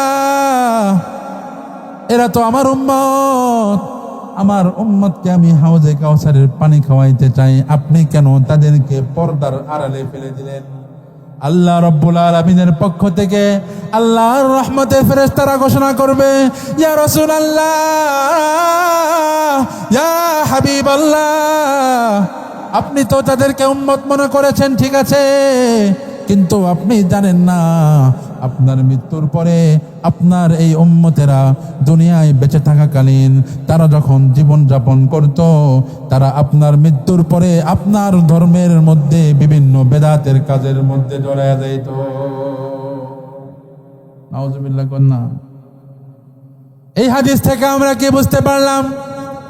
এই হাদিস থেকে আমরা বুঝতে পারলাম যেই সমস্ত ব্যক্তিরা দুনিয়ায় থাকতে বেদাতের কাজের মধ্যে জুড়ে যাবে, বেদাতি হয়ে যাবে, তারা কিয়ামতের ময়দানে আল্লাহর নবীর সুপারিশ পাবে না। কিয়ামতের ময়দানে আল্লাহর নবীর পক্ষ থেকে তারা হাউজে কাউসারের পানি পাবে না। আল্লাহর নবীকে যখন ফেরেশতারা ডাক দিয়া বলবে, ও নবীজি, আপনার মৃত্যুর পরে তারা বেদাত করতো, আল্লাহর নবী এই কথা শোনার সাথে সাথে আল্লাহর নবীর চেহারা মলিন হয়ে যাবে। আল্লাহর নবী এবার ডাক দিয়া বলবে, আল্লাহর নবী ডাক দিয়া বলবে, সুহকান সুহকান লিমান গায়্যারা বাদি, দূর হ হে বেঈমানের দলেরা, দূর হ। আমি নবী মৃত্যুর পরে আমার নবীর উম্মতের দিনের মধ্যে যারা বাড়াবাড়ি করেছিলে, যারা বেদাত করেছিলে, তোরা আমার উম্মত না, তোদেরকে আমি হাউজে কাউসারের পানি খাওয়াবো না। আমার ভাইয়েরা, এই জন্য খুব সাবধান থাকতে হবে। ও পর্দার অন্তরালে মা বোনেরা, আমার মা বোনেরা, অনেক সময় তারা বিভিন্ন ধরনের গুনাহের মধ্যে জড়ায় পড়ে, অথচ আমার মা বোনেরা হইল একটা খনির মতো। মা বোনেরা কিসের মতো বলেন? খনির মতো। এই খনিটা যদি যত্ন সহকারে থাকে, মা বোনদের এই খনি থেকে আব্দুল কাদের জিলানী, জুনাইদ বাগদাদির মতো বড় বড় আল্লাহর ওলি তৈরি হয়। কন্যা সুবহানাল্লাহ। আমার মা বোনেরা যখন পর্দার বিধান মেনে চলে, স্বামীর বিধান যখন মেনে চলে, তখন আল্লাহ রব্বুল আলামিন ওই হারাম থেকে বেঁচে থাকার কারণে, পর্দার বিধান মেনে চলার কারণে তার গর্ভের যে সন্তানটা হয়, ওই সন্তানটা মানুষের মতো মানুষ হয়, ওই সন্তানটা আলেম হয়, ওই সন্তানটা আলেম না হলেও আলেমকে শ্রদ্ধা করে, ওই সন্তানটা স্কুলে জেনারেল শিক্ষিত হলেও ওই সন্তানের মধ্যে ইসলামের একটা টান এবং আগ্রহ থাকে। কতক্ষণ ঠিক না বেঠিক? কিন্তু কিছু কিছু মা বোনেরা আছে, তারা ফেসবুক টিকটকের মধ্যে বিভিন্ন ধরনের গুনাহের মধ্যে জড়িয়ে পড়ে।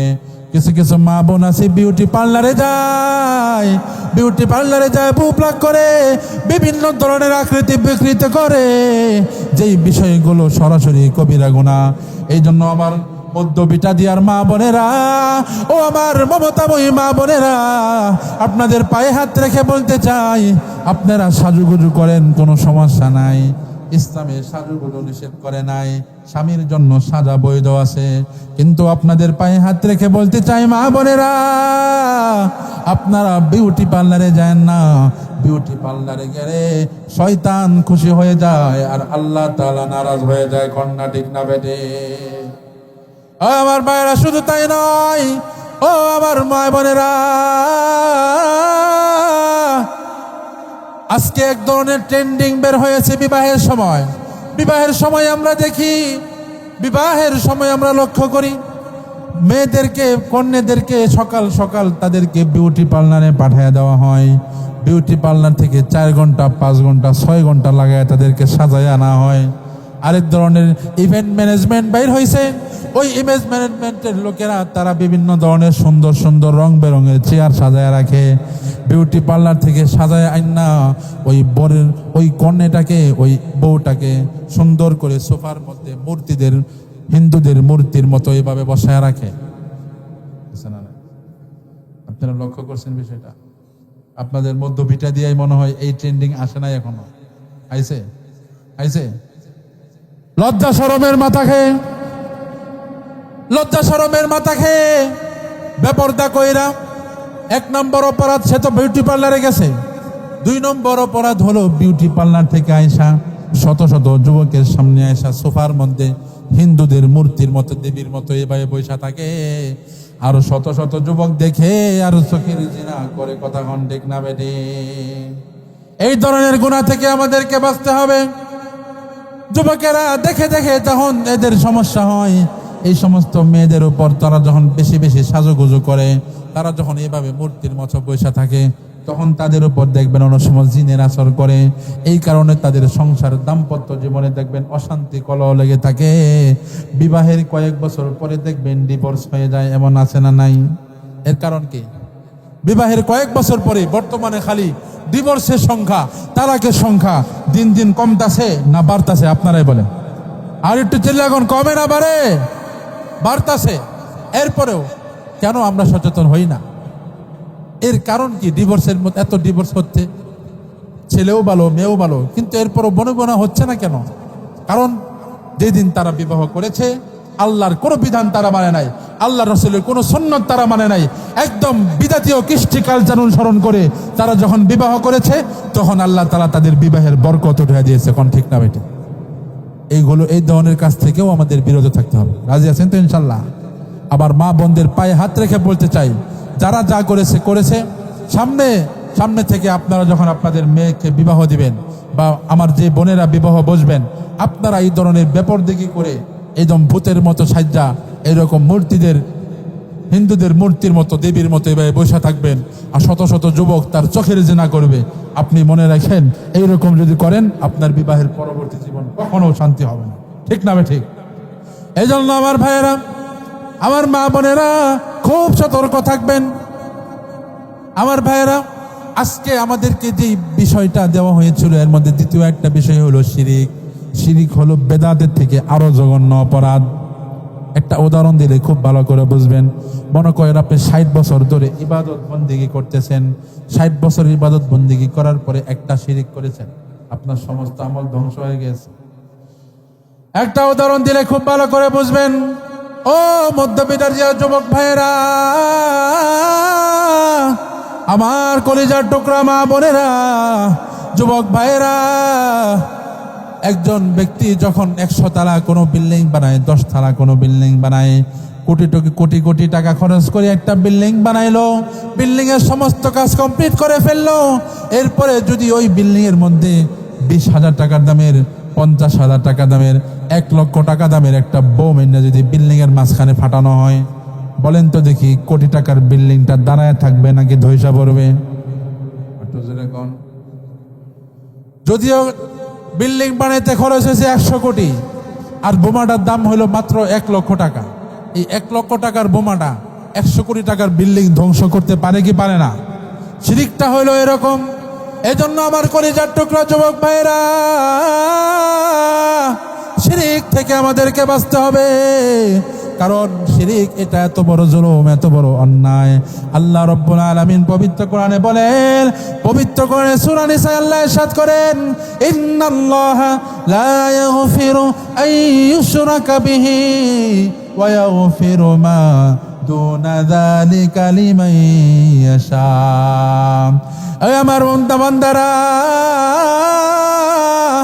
আমি আল্লাহ তাআলা দুনিয়ার সমস্ত গুনাহ মাফ করলেও শিরিকের গুনাহ আমি আল্লাহ তাআলা কখনো তওবা ছাড়া মাফ করি না। কন্যা নাউজুবিল্লাহ। আল্লাহ তাআলা এত বড় দয়ার সাগর, আল্লাহ তাআলা সমস্ত গুনাহ মাফ করে দেন, কিন্তু শিরিকের গুনাহ আল্লাহ তাআলা মাফ করে না। সুতরাং যেই গুনাহ আল্লাহ মাফ করে না, এই গুনাহ থেকে আমাদেরকে বিরত থাকার দরকার আছে না নাই? আর টুজের কোন আছে না নাই? শিরিক আমরা অনেক ভাবে করি, অনেক ধরনের শিরিক আমরা করি। বর্তমানে আমরা যে শিরিকগুলা করি এর মধ্যে 1 নম্বর হইল, এখন যখন আমাদের সমাজে হিন্দুদের যখন দুর্গা পূজা শুরু হয়ে যায়, দুর্গা পূজার মণ্ডপের মধ্যে যতগুলো হিন্দুদের সন্তান থাকে এর থেকেও বেশি মুসলমানের সন্তান থাকে। কথা কোন ঠিক না বেটি? যতগুলো হিন্দু থাকে এর থেকে বেশি মুসলিম নরনারী থাকে। যেখানে আল্লাহর সাথে সরাসরি শিরিক করা হচ্ছে, ওই জায়গায় আমি একজন ইমানদার হয়ে কিভাবে যাই?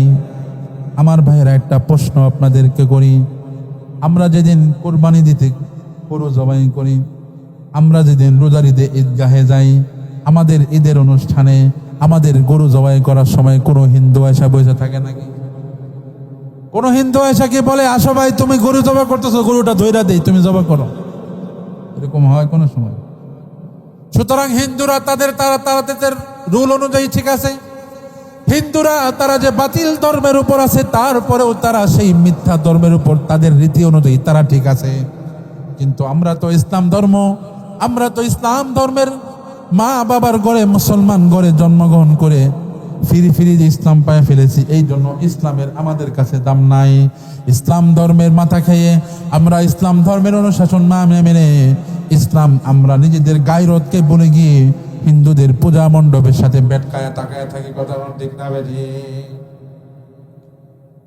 এইগুলো থেকে বিরত থাকতে হবে। এই যে পূজা মণ্ডপে যায়, এরা তো আমারই বোন, আমারই ভাই, আমারই সন্তান, আমারই নাতি, এরাই তো পূজা মণ্ডপে যায়।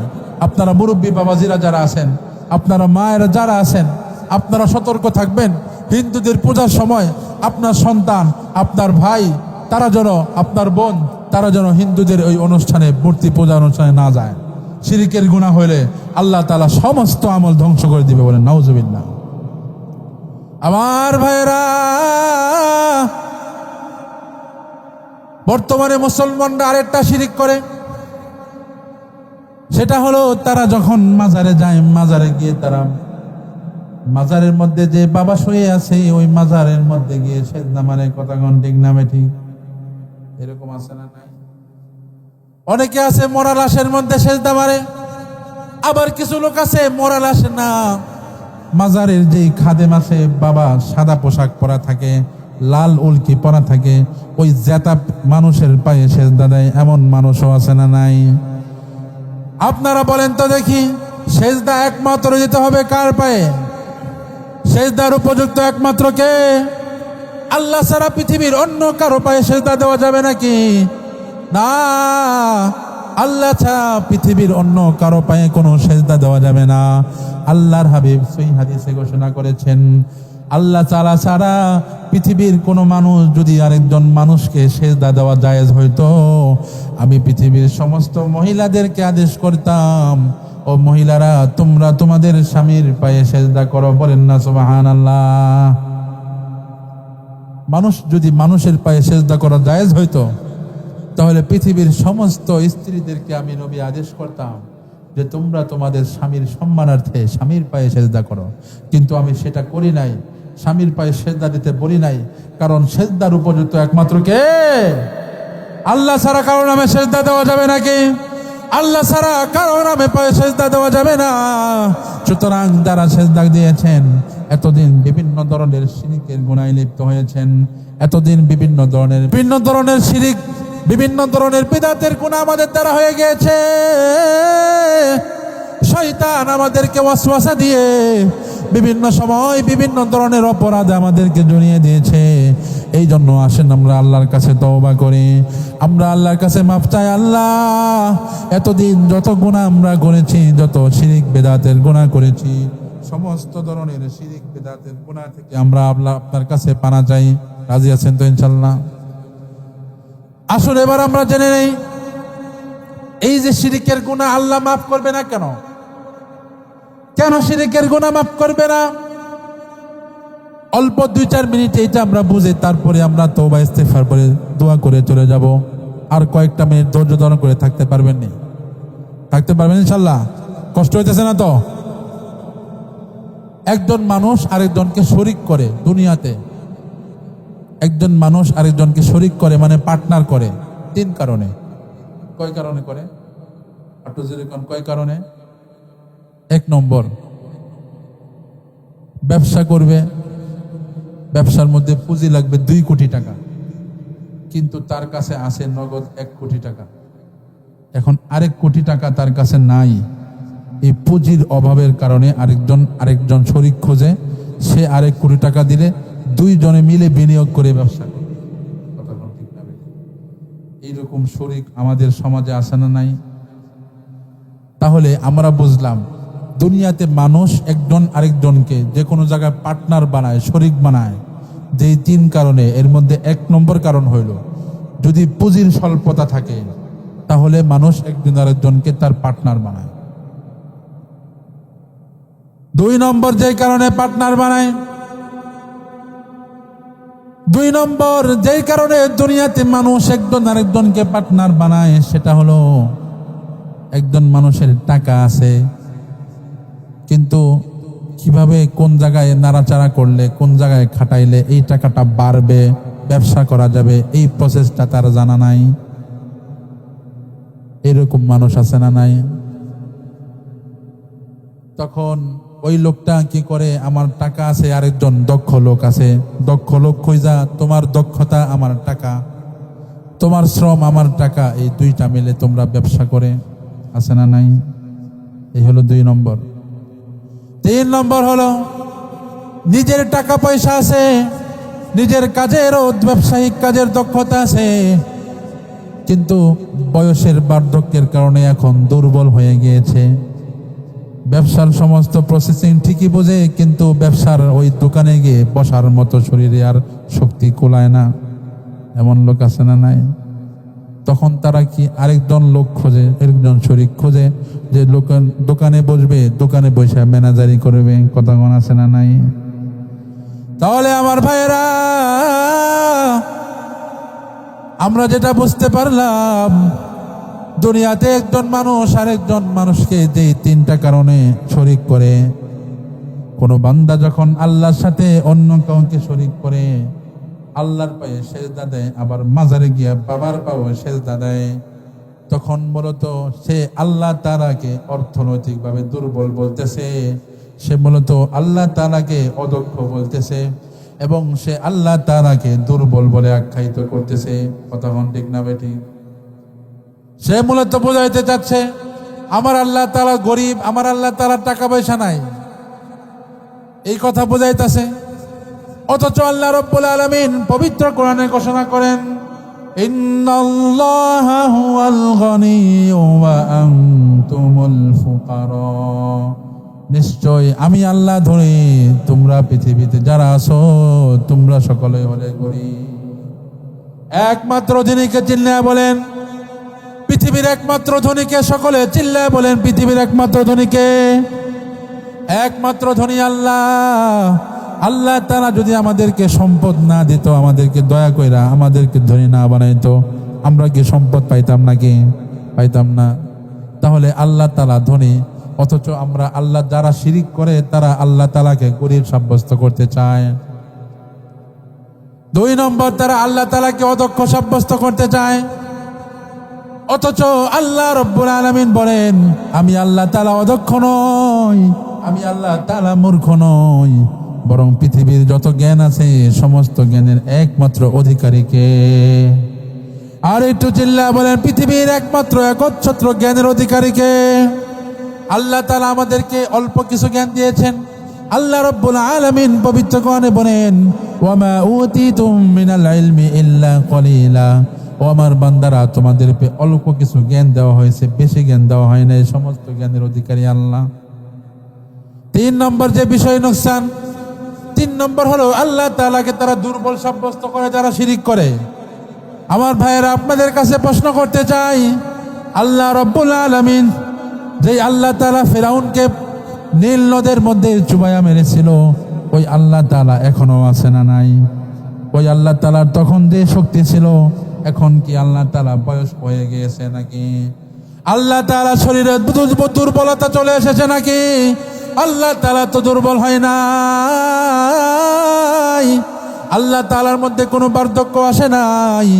আল্লাহ তাআলা হাজার হাজার বছর আগে নমরুদকে যেভাবে একটা ল্যাংড়া মশার মাধ্যমে ধ্বংস করেছিলেন, যেইভাবে আল্লাহ তাআলা শক্তি প্রদর্শন করেছিলেন, যেইভাবে আল্লাহ তাআলা ফেরাউনকে পানিতে চুবাইয়া মেরেছিলেন, আল্লাহ তাআলা যেইভাবে কারুনকে তার সম্পদ সহ জমিনের মধ্যে ধসাইয়া দিয়েছিলেন, সেই আল্লাহ তাআলা আগের শক্তি এখনো আছে না নাই? কিন্তু যারা আল্লাহর সাথে অন্য কাউকে সেজদা করে, আল্লাহর সাথে যারা অন্য কাউকে শরীক করে তারা মূলত বুঝাইতে চাইতেছে আল্লাহ দুর্বল হয়ে গেছে, আল্লাহ একা একা পারে না, এখন আল্লাহর সাথে আরেকজন মাবুদ বানায় তাকেও সিজদা করতে হবে। নাউজুবিল্লাহ। এই জন্য আমার ভাইয়েরা, আল্লাহ রাব্বুল আলামিন পৃথিবীর সমস্ত গুনাহ মাফ করলেও শিরিকের গুনাহ মাফ করে না। এর একমাত্র কারণ হইল যে ব্যক্তি শিরিক করে সে মূলত বোঝাইতে চাইতেছে আল্লাহ তাআলা একা আমাকে রিজিক দেয় না, রিজিক আমাকে ওই ব্যক্তিও দেয়, এই জন্য তার পায়ে আমি সিজদা করি। আল্লাহ তাআলা আমাকে শুধু একা একা সুস্থ রাখে না, মাজারের বাবাও আমাকে সুস্থ রাখে, এজন্য আল্লাহর পায়েও সিজদা দেই, মাজারের বাবার পায়েও সিজদা দেই। এই কথা বোঝাইতে চাইতেছে। নাউজুবিল্লাহ। আমার ভাইয়েরা, আরেকটা ছোট্ট উদাহরণ দিলে খুব ভালো করে বুঝবেন। আপনি আপনার ঘরের মধ্যে আপনি হইলেন কর্তা, আপনার স্ত্রী হইল আপনার গৃহিণী, আপনার স্ত্রীর বিছানার মধ্যে একমাত্র আপনি অধিকারী। আমার ভাইয়েরা, আপনি যদি কখনো বাজার থেকে বাসায় গিয়া দেখেন আপনার বিছানার মধ্যে আপনার স্ত্রী অন্য কোনো বেগানা পুরুষকে জায়গা দিয়েছে, আপনার সাথে আরেকজন পুরুষকে শরীক করেছে, আপনি কি সহ্য করবেন নাকি কূপ দিয়া কল্লাটা ফালাইয়া দিবেন? সহ্য করবেন? আমরা সাধারণ দুর্বল মানুষ, সাধারণ অতি দুর্বল মানুষ। আমরা সাধারণ মানুষ হয়ে আমরা যদি আমার একটা সাধারণ একটা জায়গা যদি আমি স্যাক্রিফাইস করতে না পারি, আমার এই জায়গায় অন্য কাউকে যদি সহ্য করতে না পারে, যে আল্লাহ রব্বুল আলামিন আসমানগুলো খুঁটি ছাড়া বানায় রাখছেন, এত সুন্দর করে জমিনটাকে বিছায় দিয়েছেন, সকাল সন্ধ্যা দৈনিক আমাদেরকে 3 বেলা উত্তম উত্তম রিজিকের ব্যবস্থা করে দিচ্ছেন, যেই আল্লাহ তাআলা আমাদেরকে এত সুন্দর সুস্থতার জিন্দেগি দান করেছেন। আল্লাহ তাআলা কুকুর বিড়াল বানান নাই, আল্লাহ তাআলা মানুষ বানায়া আশরাফুল মাখলুকাতের শ্রেষ্ঠত্ব দান করেছেন। যেই আল্লাহ তাআলা আমাদেরকে এত নিয়ামত দিল, সেই আল্লাহ তাআলার সাথে যখন আমরা অন্য কোনো সাধারণ তুচ্ছ বিষয়কে সিজদা করি, তখন আল্লাহ তাআলা কিভাবে সহ্য করবে? আমরা সাধারণ মানুষ যদি সহ্য করতে না পারি, যে মহান রব্বুল আলামিন আসমান জমিনের একচ্ছত্র অধিকারী, তিনি কিভাবে সহ্য করবেন? কথা কোন ঠিক না বেটি? এই জন্য মূলত আল্লাহ তাআলা শিরকের গুনাহ ক্ষমা করে না। এই জন্য আমার ভাইয়েরা, আজকে থেকে সাবধান হয়ে যেতে হবে। সামনে যেই কয়দিন আল্লাহ হায়াতে বাঁচায় রাখে, শিরক আর বেদাতের গুনাহ থেকে আমাদেরকে বাঁচতে হবে, কবিরা গুনাহগুলো থেকে আমাদেরকে বাঁচতে হবে। শয়তানের ওয়াসওয়াসায় পড়া যাবে না। আলেমুন আমাদের তত্ত্বাবধানে কোরআন সুন্নাহ অনুযায়ী জীবনযাপন করতে হবে। কে কে রাজি আছেন? আল্লাহকে 2 হাত তুলে দেখান। আল্লাহ রাব্বুল আলামিন, আল্লাহ গভীর রজনী হয়ে গিয়েছে, শীতের এই রজনীতে আপনার সন্তানেরা আমার সাথে হাত তুলে ওয়াদা করতেছে, আল্লাহ আপনি আপনার বান্দাদেরকে সমস্ত গুনাহ থেকে বেঁচে থাকার তৌফিক দান করে দিন। আল্লাহ আপনি তাদেরকে বেদাতের গুনাহ থেকে বেঁচে থাকার তৌফিক দান করে দিন। আল্লাহ সমস্ত ধরনের শিরক থেকে বাঁচায় রাখুন। আল্লাহ সব ধরনের বিপদ আপদ বালা মুসিবত থেকে, সমস্ত শয়তানের ওয়াসওয়াসা থেকে বাঁচায়া আল্লাহ তাদেরকে মৃত্যুর পরে জান্নাতি জিন্দেগি যাপন করার তৌফিক দান করে দিন। বলেন আমিন। শেষ আলোচনা। এখন আমরা আল্লাহ তাআলার কাছে একটু তওবাতিল্লাহ করে আজকের এই মাহফিলটা যেন আমার গুনাহ মাহফিল হয়, আজকের এই মাহফিল যেন আমার হেদায়েতের মাহফিল হয়ে যায়। এজন্য আল্লাহ তাআলার কাছে তওবা করতে রাজি আছেন তো? ইনশাআল্লাহ তওবা করতে পারবেন তো? সবাই আমার সাথে বলেন, আস্তাগফিরুল্লাহ রব্বি মিন কুল্লি যামবিন ওয়া আতুবু ইলাইহি লা হাওলা ওয়ালা কুওয়াতা ইল্লা বিল্লাহিল আলিয়্যিল আযীম। আল্লাহ, আমার সাথে বলেন, আল্লাহ জীবনে অনেক গুনাহ করেছি, আজকে হুজুরের হাতে তওবা করতেছি, সামনে যতদিন হায়াতে বাঁচায় রাখেন কখনো আর গুনার কাজ করব না, শয়তানের ধোঁকায় পড়ে আর কখনো গুনাহ করব না। যতদিন বাঁচায় রাখেন 5 ওয়াক্ত নামাজ পড়ব, ইসলামের বিধান অনুযায়ী জীবনযাপন করব। তওবা করছেন? অন্তর থেকে করছেন তো? নাকি মুখে মুখে?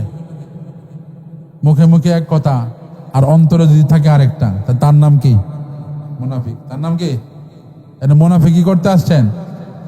অন্তর থেকে আপনি নিয়ত করেন, ভাইয়ের আমার, আপনার কাজ নিয়ত করা, চেষ্টা করা, পূরণ করা দায়িত্ব কার? আপনি একবার চেষ্টা করে দেখেন, গুনাহ ছাড়াটা তেমন কোনো কষ্টের কাজ না। আপনি গুনাহ ছাড়তে পারবেন, ইবাদত বন্দেগী যখন শুরু করবেন দেখবেন ইবাদত করতে কত মজা। রাজি আছেন তো ইনশাআল্লাহ? এবার আমরা আল্লাহর কাছে দোয়া করি, যারা এই এলাকার যত মানুষ আছে সকলের হেদায়েতের জন্য দোয়া করব। অনেক মানুষ আছে এই এলাকার মুর্দার হয়ে গিয়েছে, কবরবাসীদের জন্য দোয়া হবে। অনেকের মা বাবা মারা গিয়েছে, তাদের জন্য দোয়া হবে। এই এলাকার প্রবাসী ভাইয়েরা মিলে এই মাহফিলটা করতেছে, প্রবাসী ভাইদের জন্য দোয়া হবে। সকলের জন্য আমরা দোয়া করি, সকলেই মনে মনে ইস্তিগফার পড়ি, দুরূদ শরীফ পড়ি। আস্তাগফিরুল্লাহ রাব্বি মিন কুল্লি যামবি ওয়া আতুবু ইলাইহি লা হাওলা ওয়ালা কুওয়াতা ইল্লা বিল্লাহিল আলিয়্যিল আযীম। আল্লাহুম্মা সাল্লি আলা মুহাম্মাদিন ওয়া আলা আলি মুহাম্মাদ কামা সাল্লাইতা আলা ইব্রাহিম وعلى آل إبراهيم إنك حميد مجيد. اللهم بارك على محمد وعلى آل محمد كما باركت على إبراهيم وعلى آل إبراهيم إنك حميد مجيد.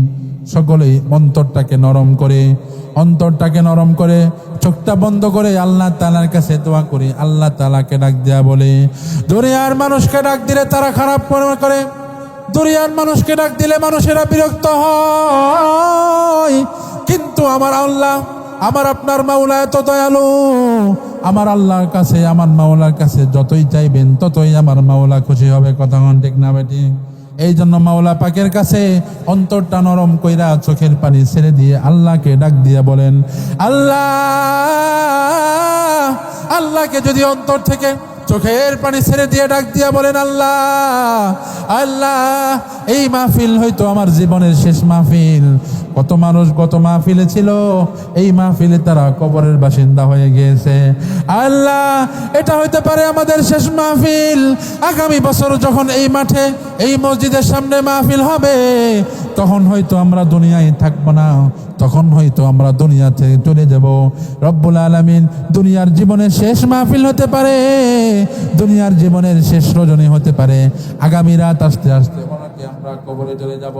এই জন্য আমরা দিলটাকে নরম কইরা, মৃত্যুর কথা স্মরণ কইরা আমরা আল্লাহ তাআলার কাছে দোয়া করি। আল্লাহুম্মা আমিন। اللهم ربنا ظلمنا أنفسنا وإن لم تغفر لنا وترحمنا لنكونن من الخاسرين. ربنا آتنا في الدنيا حسنة وفي الآخرة حسنة وقنا عذاب النار. ربنا لا تزغ قلوبنا بعد إذ هديتنا وهب لنا من لدنك رحمة إنك أنت الوهاب. আল্লাহ রব্বুল আলামিন, দীর্ঘ 2 ঘন্টা যাবত আলোচনা করলাম আপনার কোরআন সুন্নাহর আলোকে। শিরক বিদআত সম্পর্কে আমরা আলোচনা করেছি।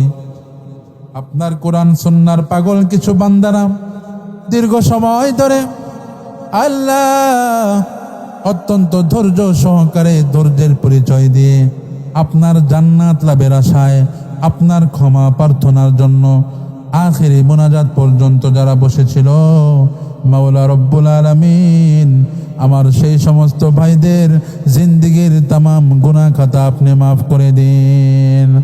আল্লাহ রব্বুল আলামিন,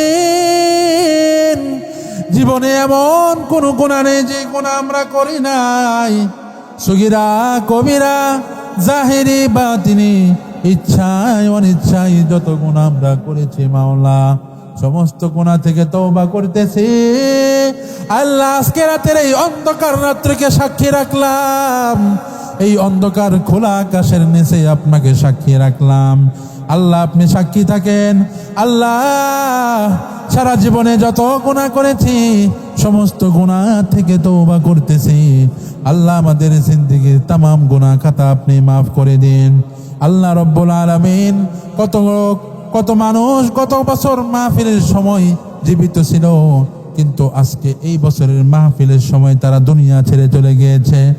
আল্লাহ রব্বুল আলামিন জানি না আমাদের কাদের কাফনের কাপড় দোকানে চলে এসেছে, জানি না কার মৃত্যুর ফরমান জারি হয়ে গিয়েছে। কটিয়াদির বুকে কতগুলো কাপড়ের বেচার দোকান আছে, কতগুলো কাপড়ের দোকান আছে, আমরা হিসাব নাই। অনেকগুলো কাপড়ের দোকান আছে। জানি না মাওলা, জানি না জানি আমরা এখানে যারা উপস্থিত কার জানে কাপড়ের কাপড় অলরেডি দোকানে চলে এসেছে। মাওলা, মৃত্যু আসার আগে আগে আজকের এই মাহফিলটা হতে পারে আমাদের জীবনের শেষ মাহফিল। সুতরাং আল্লাহ আপনি আমাদেরকে নিষ্পাপ মাসুম বাচ্চার মতো নিষ্পাপ হিসেবে কবুল আর মঞ্জুর করে নিন। আল্লাহ, দুনিয়ায় যখন আমরা মানুষের কাছে, মানুষের দুয়ারে যখন সাহায্যের জন্য যাই, কোনো কিছু চাওয়ার জন্য যাই, দুনিয়ার মানুষ বিরক্ত হয়ে তাড়ায়া দেয়। মানুষ যখন তাড়ায়া দেয় মাওলা, তখন মানুষ অন্য মানুষের দুয়ারে চলে যেতে পারে। এক দুয়ার থেকে তারা খেয়ে তারা আরেক দুয়ারে যায়। একজন মানুষ না দিলে আরেকজন মানুষের দরবারে যায়। কিন্তু মাওলা, আপনি আমাদের এক ইলা, আপনি আমাদের এক মাওলা। আপনি যদি আমাদেরকে ক্ষমা না করেন, আল্লাহ আল্লাহ আপনি যদি আমাদেরকে ক্ষমা না করেন, আমাদেরকে যদি আপনি ফেরত দেন, আমাদেরকেও দ্বিতীয় কোনো দরবার নাই, আমাদের তো আপনি একমাত্র ইলা। আল্লাহ, আমরা দ্বিতীয় কোনো ইলা মানি না, আমরা আপনার সাথে কাউকে শিরিক করি না। আল্লাহ, আমরা কেবল আপনার পায়ে সেজদা করি। সুতরাং আল্লাহ, আপনি আমাদের জিন্দেগির तमाम গুনাহ মাফ করে দিয়ে আমাদেরকে নিষ্পাপ মাসুম বাচ্চার মতো কবুল করে নিন রব্বুল আলামিন। আল্লাহ, আমার সাথে যে সমস্ত ভাই বোনেরা হাত তুলেছে, আল্লাহ এদের মধ্যে যারা অসুস্থ আছেন সবাইকে শেফায়ে কাবেলা আজেলা নসিব করে দিন রব্বুল আলামিন। আল্লাহ, জানি না কার মা নাই, কার বাবা নাই মাওলা। আল্লাহ, আজকে এই গভীর রজনীতে মা বাবার কথা স্মরণ করিতেছে। সন্তানেরা চোখের পানি ছেড়ে দিয়ে মা মা বলে ডাকতেছে মাওলা। আল্লাহ, যে মা 10 মাস দর্গিন গর্ভে ধারণ করেছিল, গর্ভে ধারণ করার পরে 2 বছর পর্যন্ত বুকের দুধ খাওয়াইলো, শীতের রজনীতে কষ্ট করে বাচ্চাগুলোকে মানুষ বানাইলো, নিজের মুখের খামারগুলো সন্তানের মুখে তুলে দিলে যারা আনন্দ ভোগ করতো, আল্লাহ সেই কলিজার টুকরা আজকে নাই। আল্লাহ, সেই কলিজার টুকরা মমতাময়ী নাই। আল্লাহ, আমাদের অনেকের আমার আদর্শের প্রতীক বাবাও দুনিয়াতে নাই। যেই বাবা আমাদেরকে আদর্শ শিখাইছে, যেই বাবা সন্তানের জন্য, সন্তানের সুখের জন্য মাথার ঘাম পায়ে ফেলে আল্লাহ সন্তানের জন্য কামাই রোজগার করে ঘরের মধ্যে খাবার আনতো, ঘরের মধ্যে বাজার করতো, নিজেরা না খেয়ে সন্তানের মুখে তুলে দিত। ঈদের দিন যখন আসতো লক্ষ্য করতাম বাবা ছেঁড়া কাপড়, পুরাতন কাপড় পরিধান করে সন্তানের জন্য নতুন কাপড়ের বন্দোবস্ত করত। আল্লাহ, সেই কলিজার টুকরা বাবা অনেকের দুনিয়া থেকে বিদায় নিয়ে চলে গিয়েছে মাওলা। আমাদের যাদের কলিজার টুকরা মা বাবা দুনিয়া থেকে বিদায় নিয়ে চলে গিয়েছে, আল্লাহ মেহেরবানি করে আমাদের সেই মা বাবার কবরের আযাবগুলো আপনি মাফ করে দিন। আল্লাহ, আপনি কি তাকাইয়া দেখেন না আপনার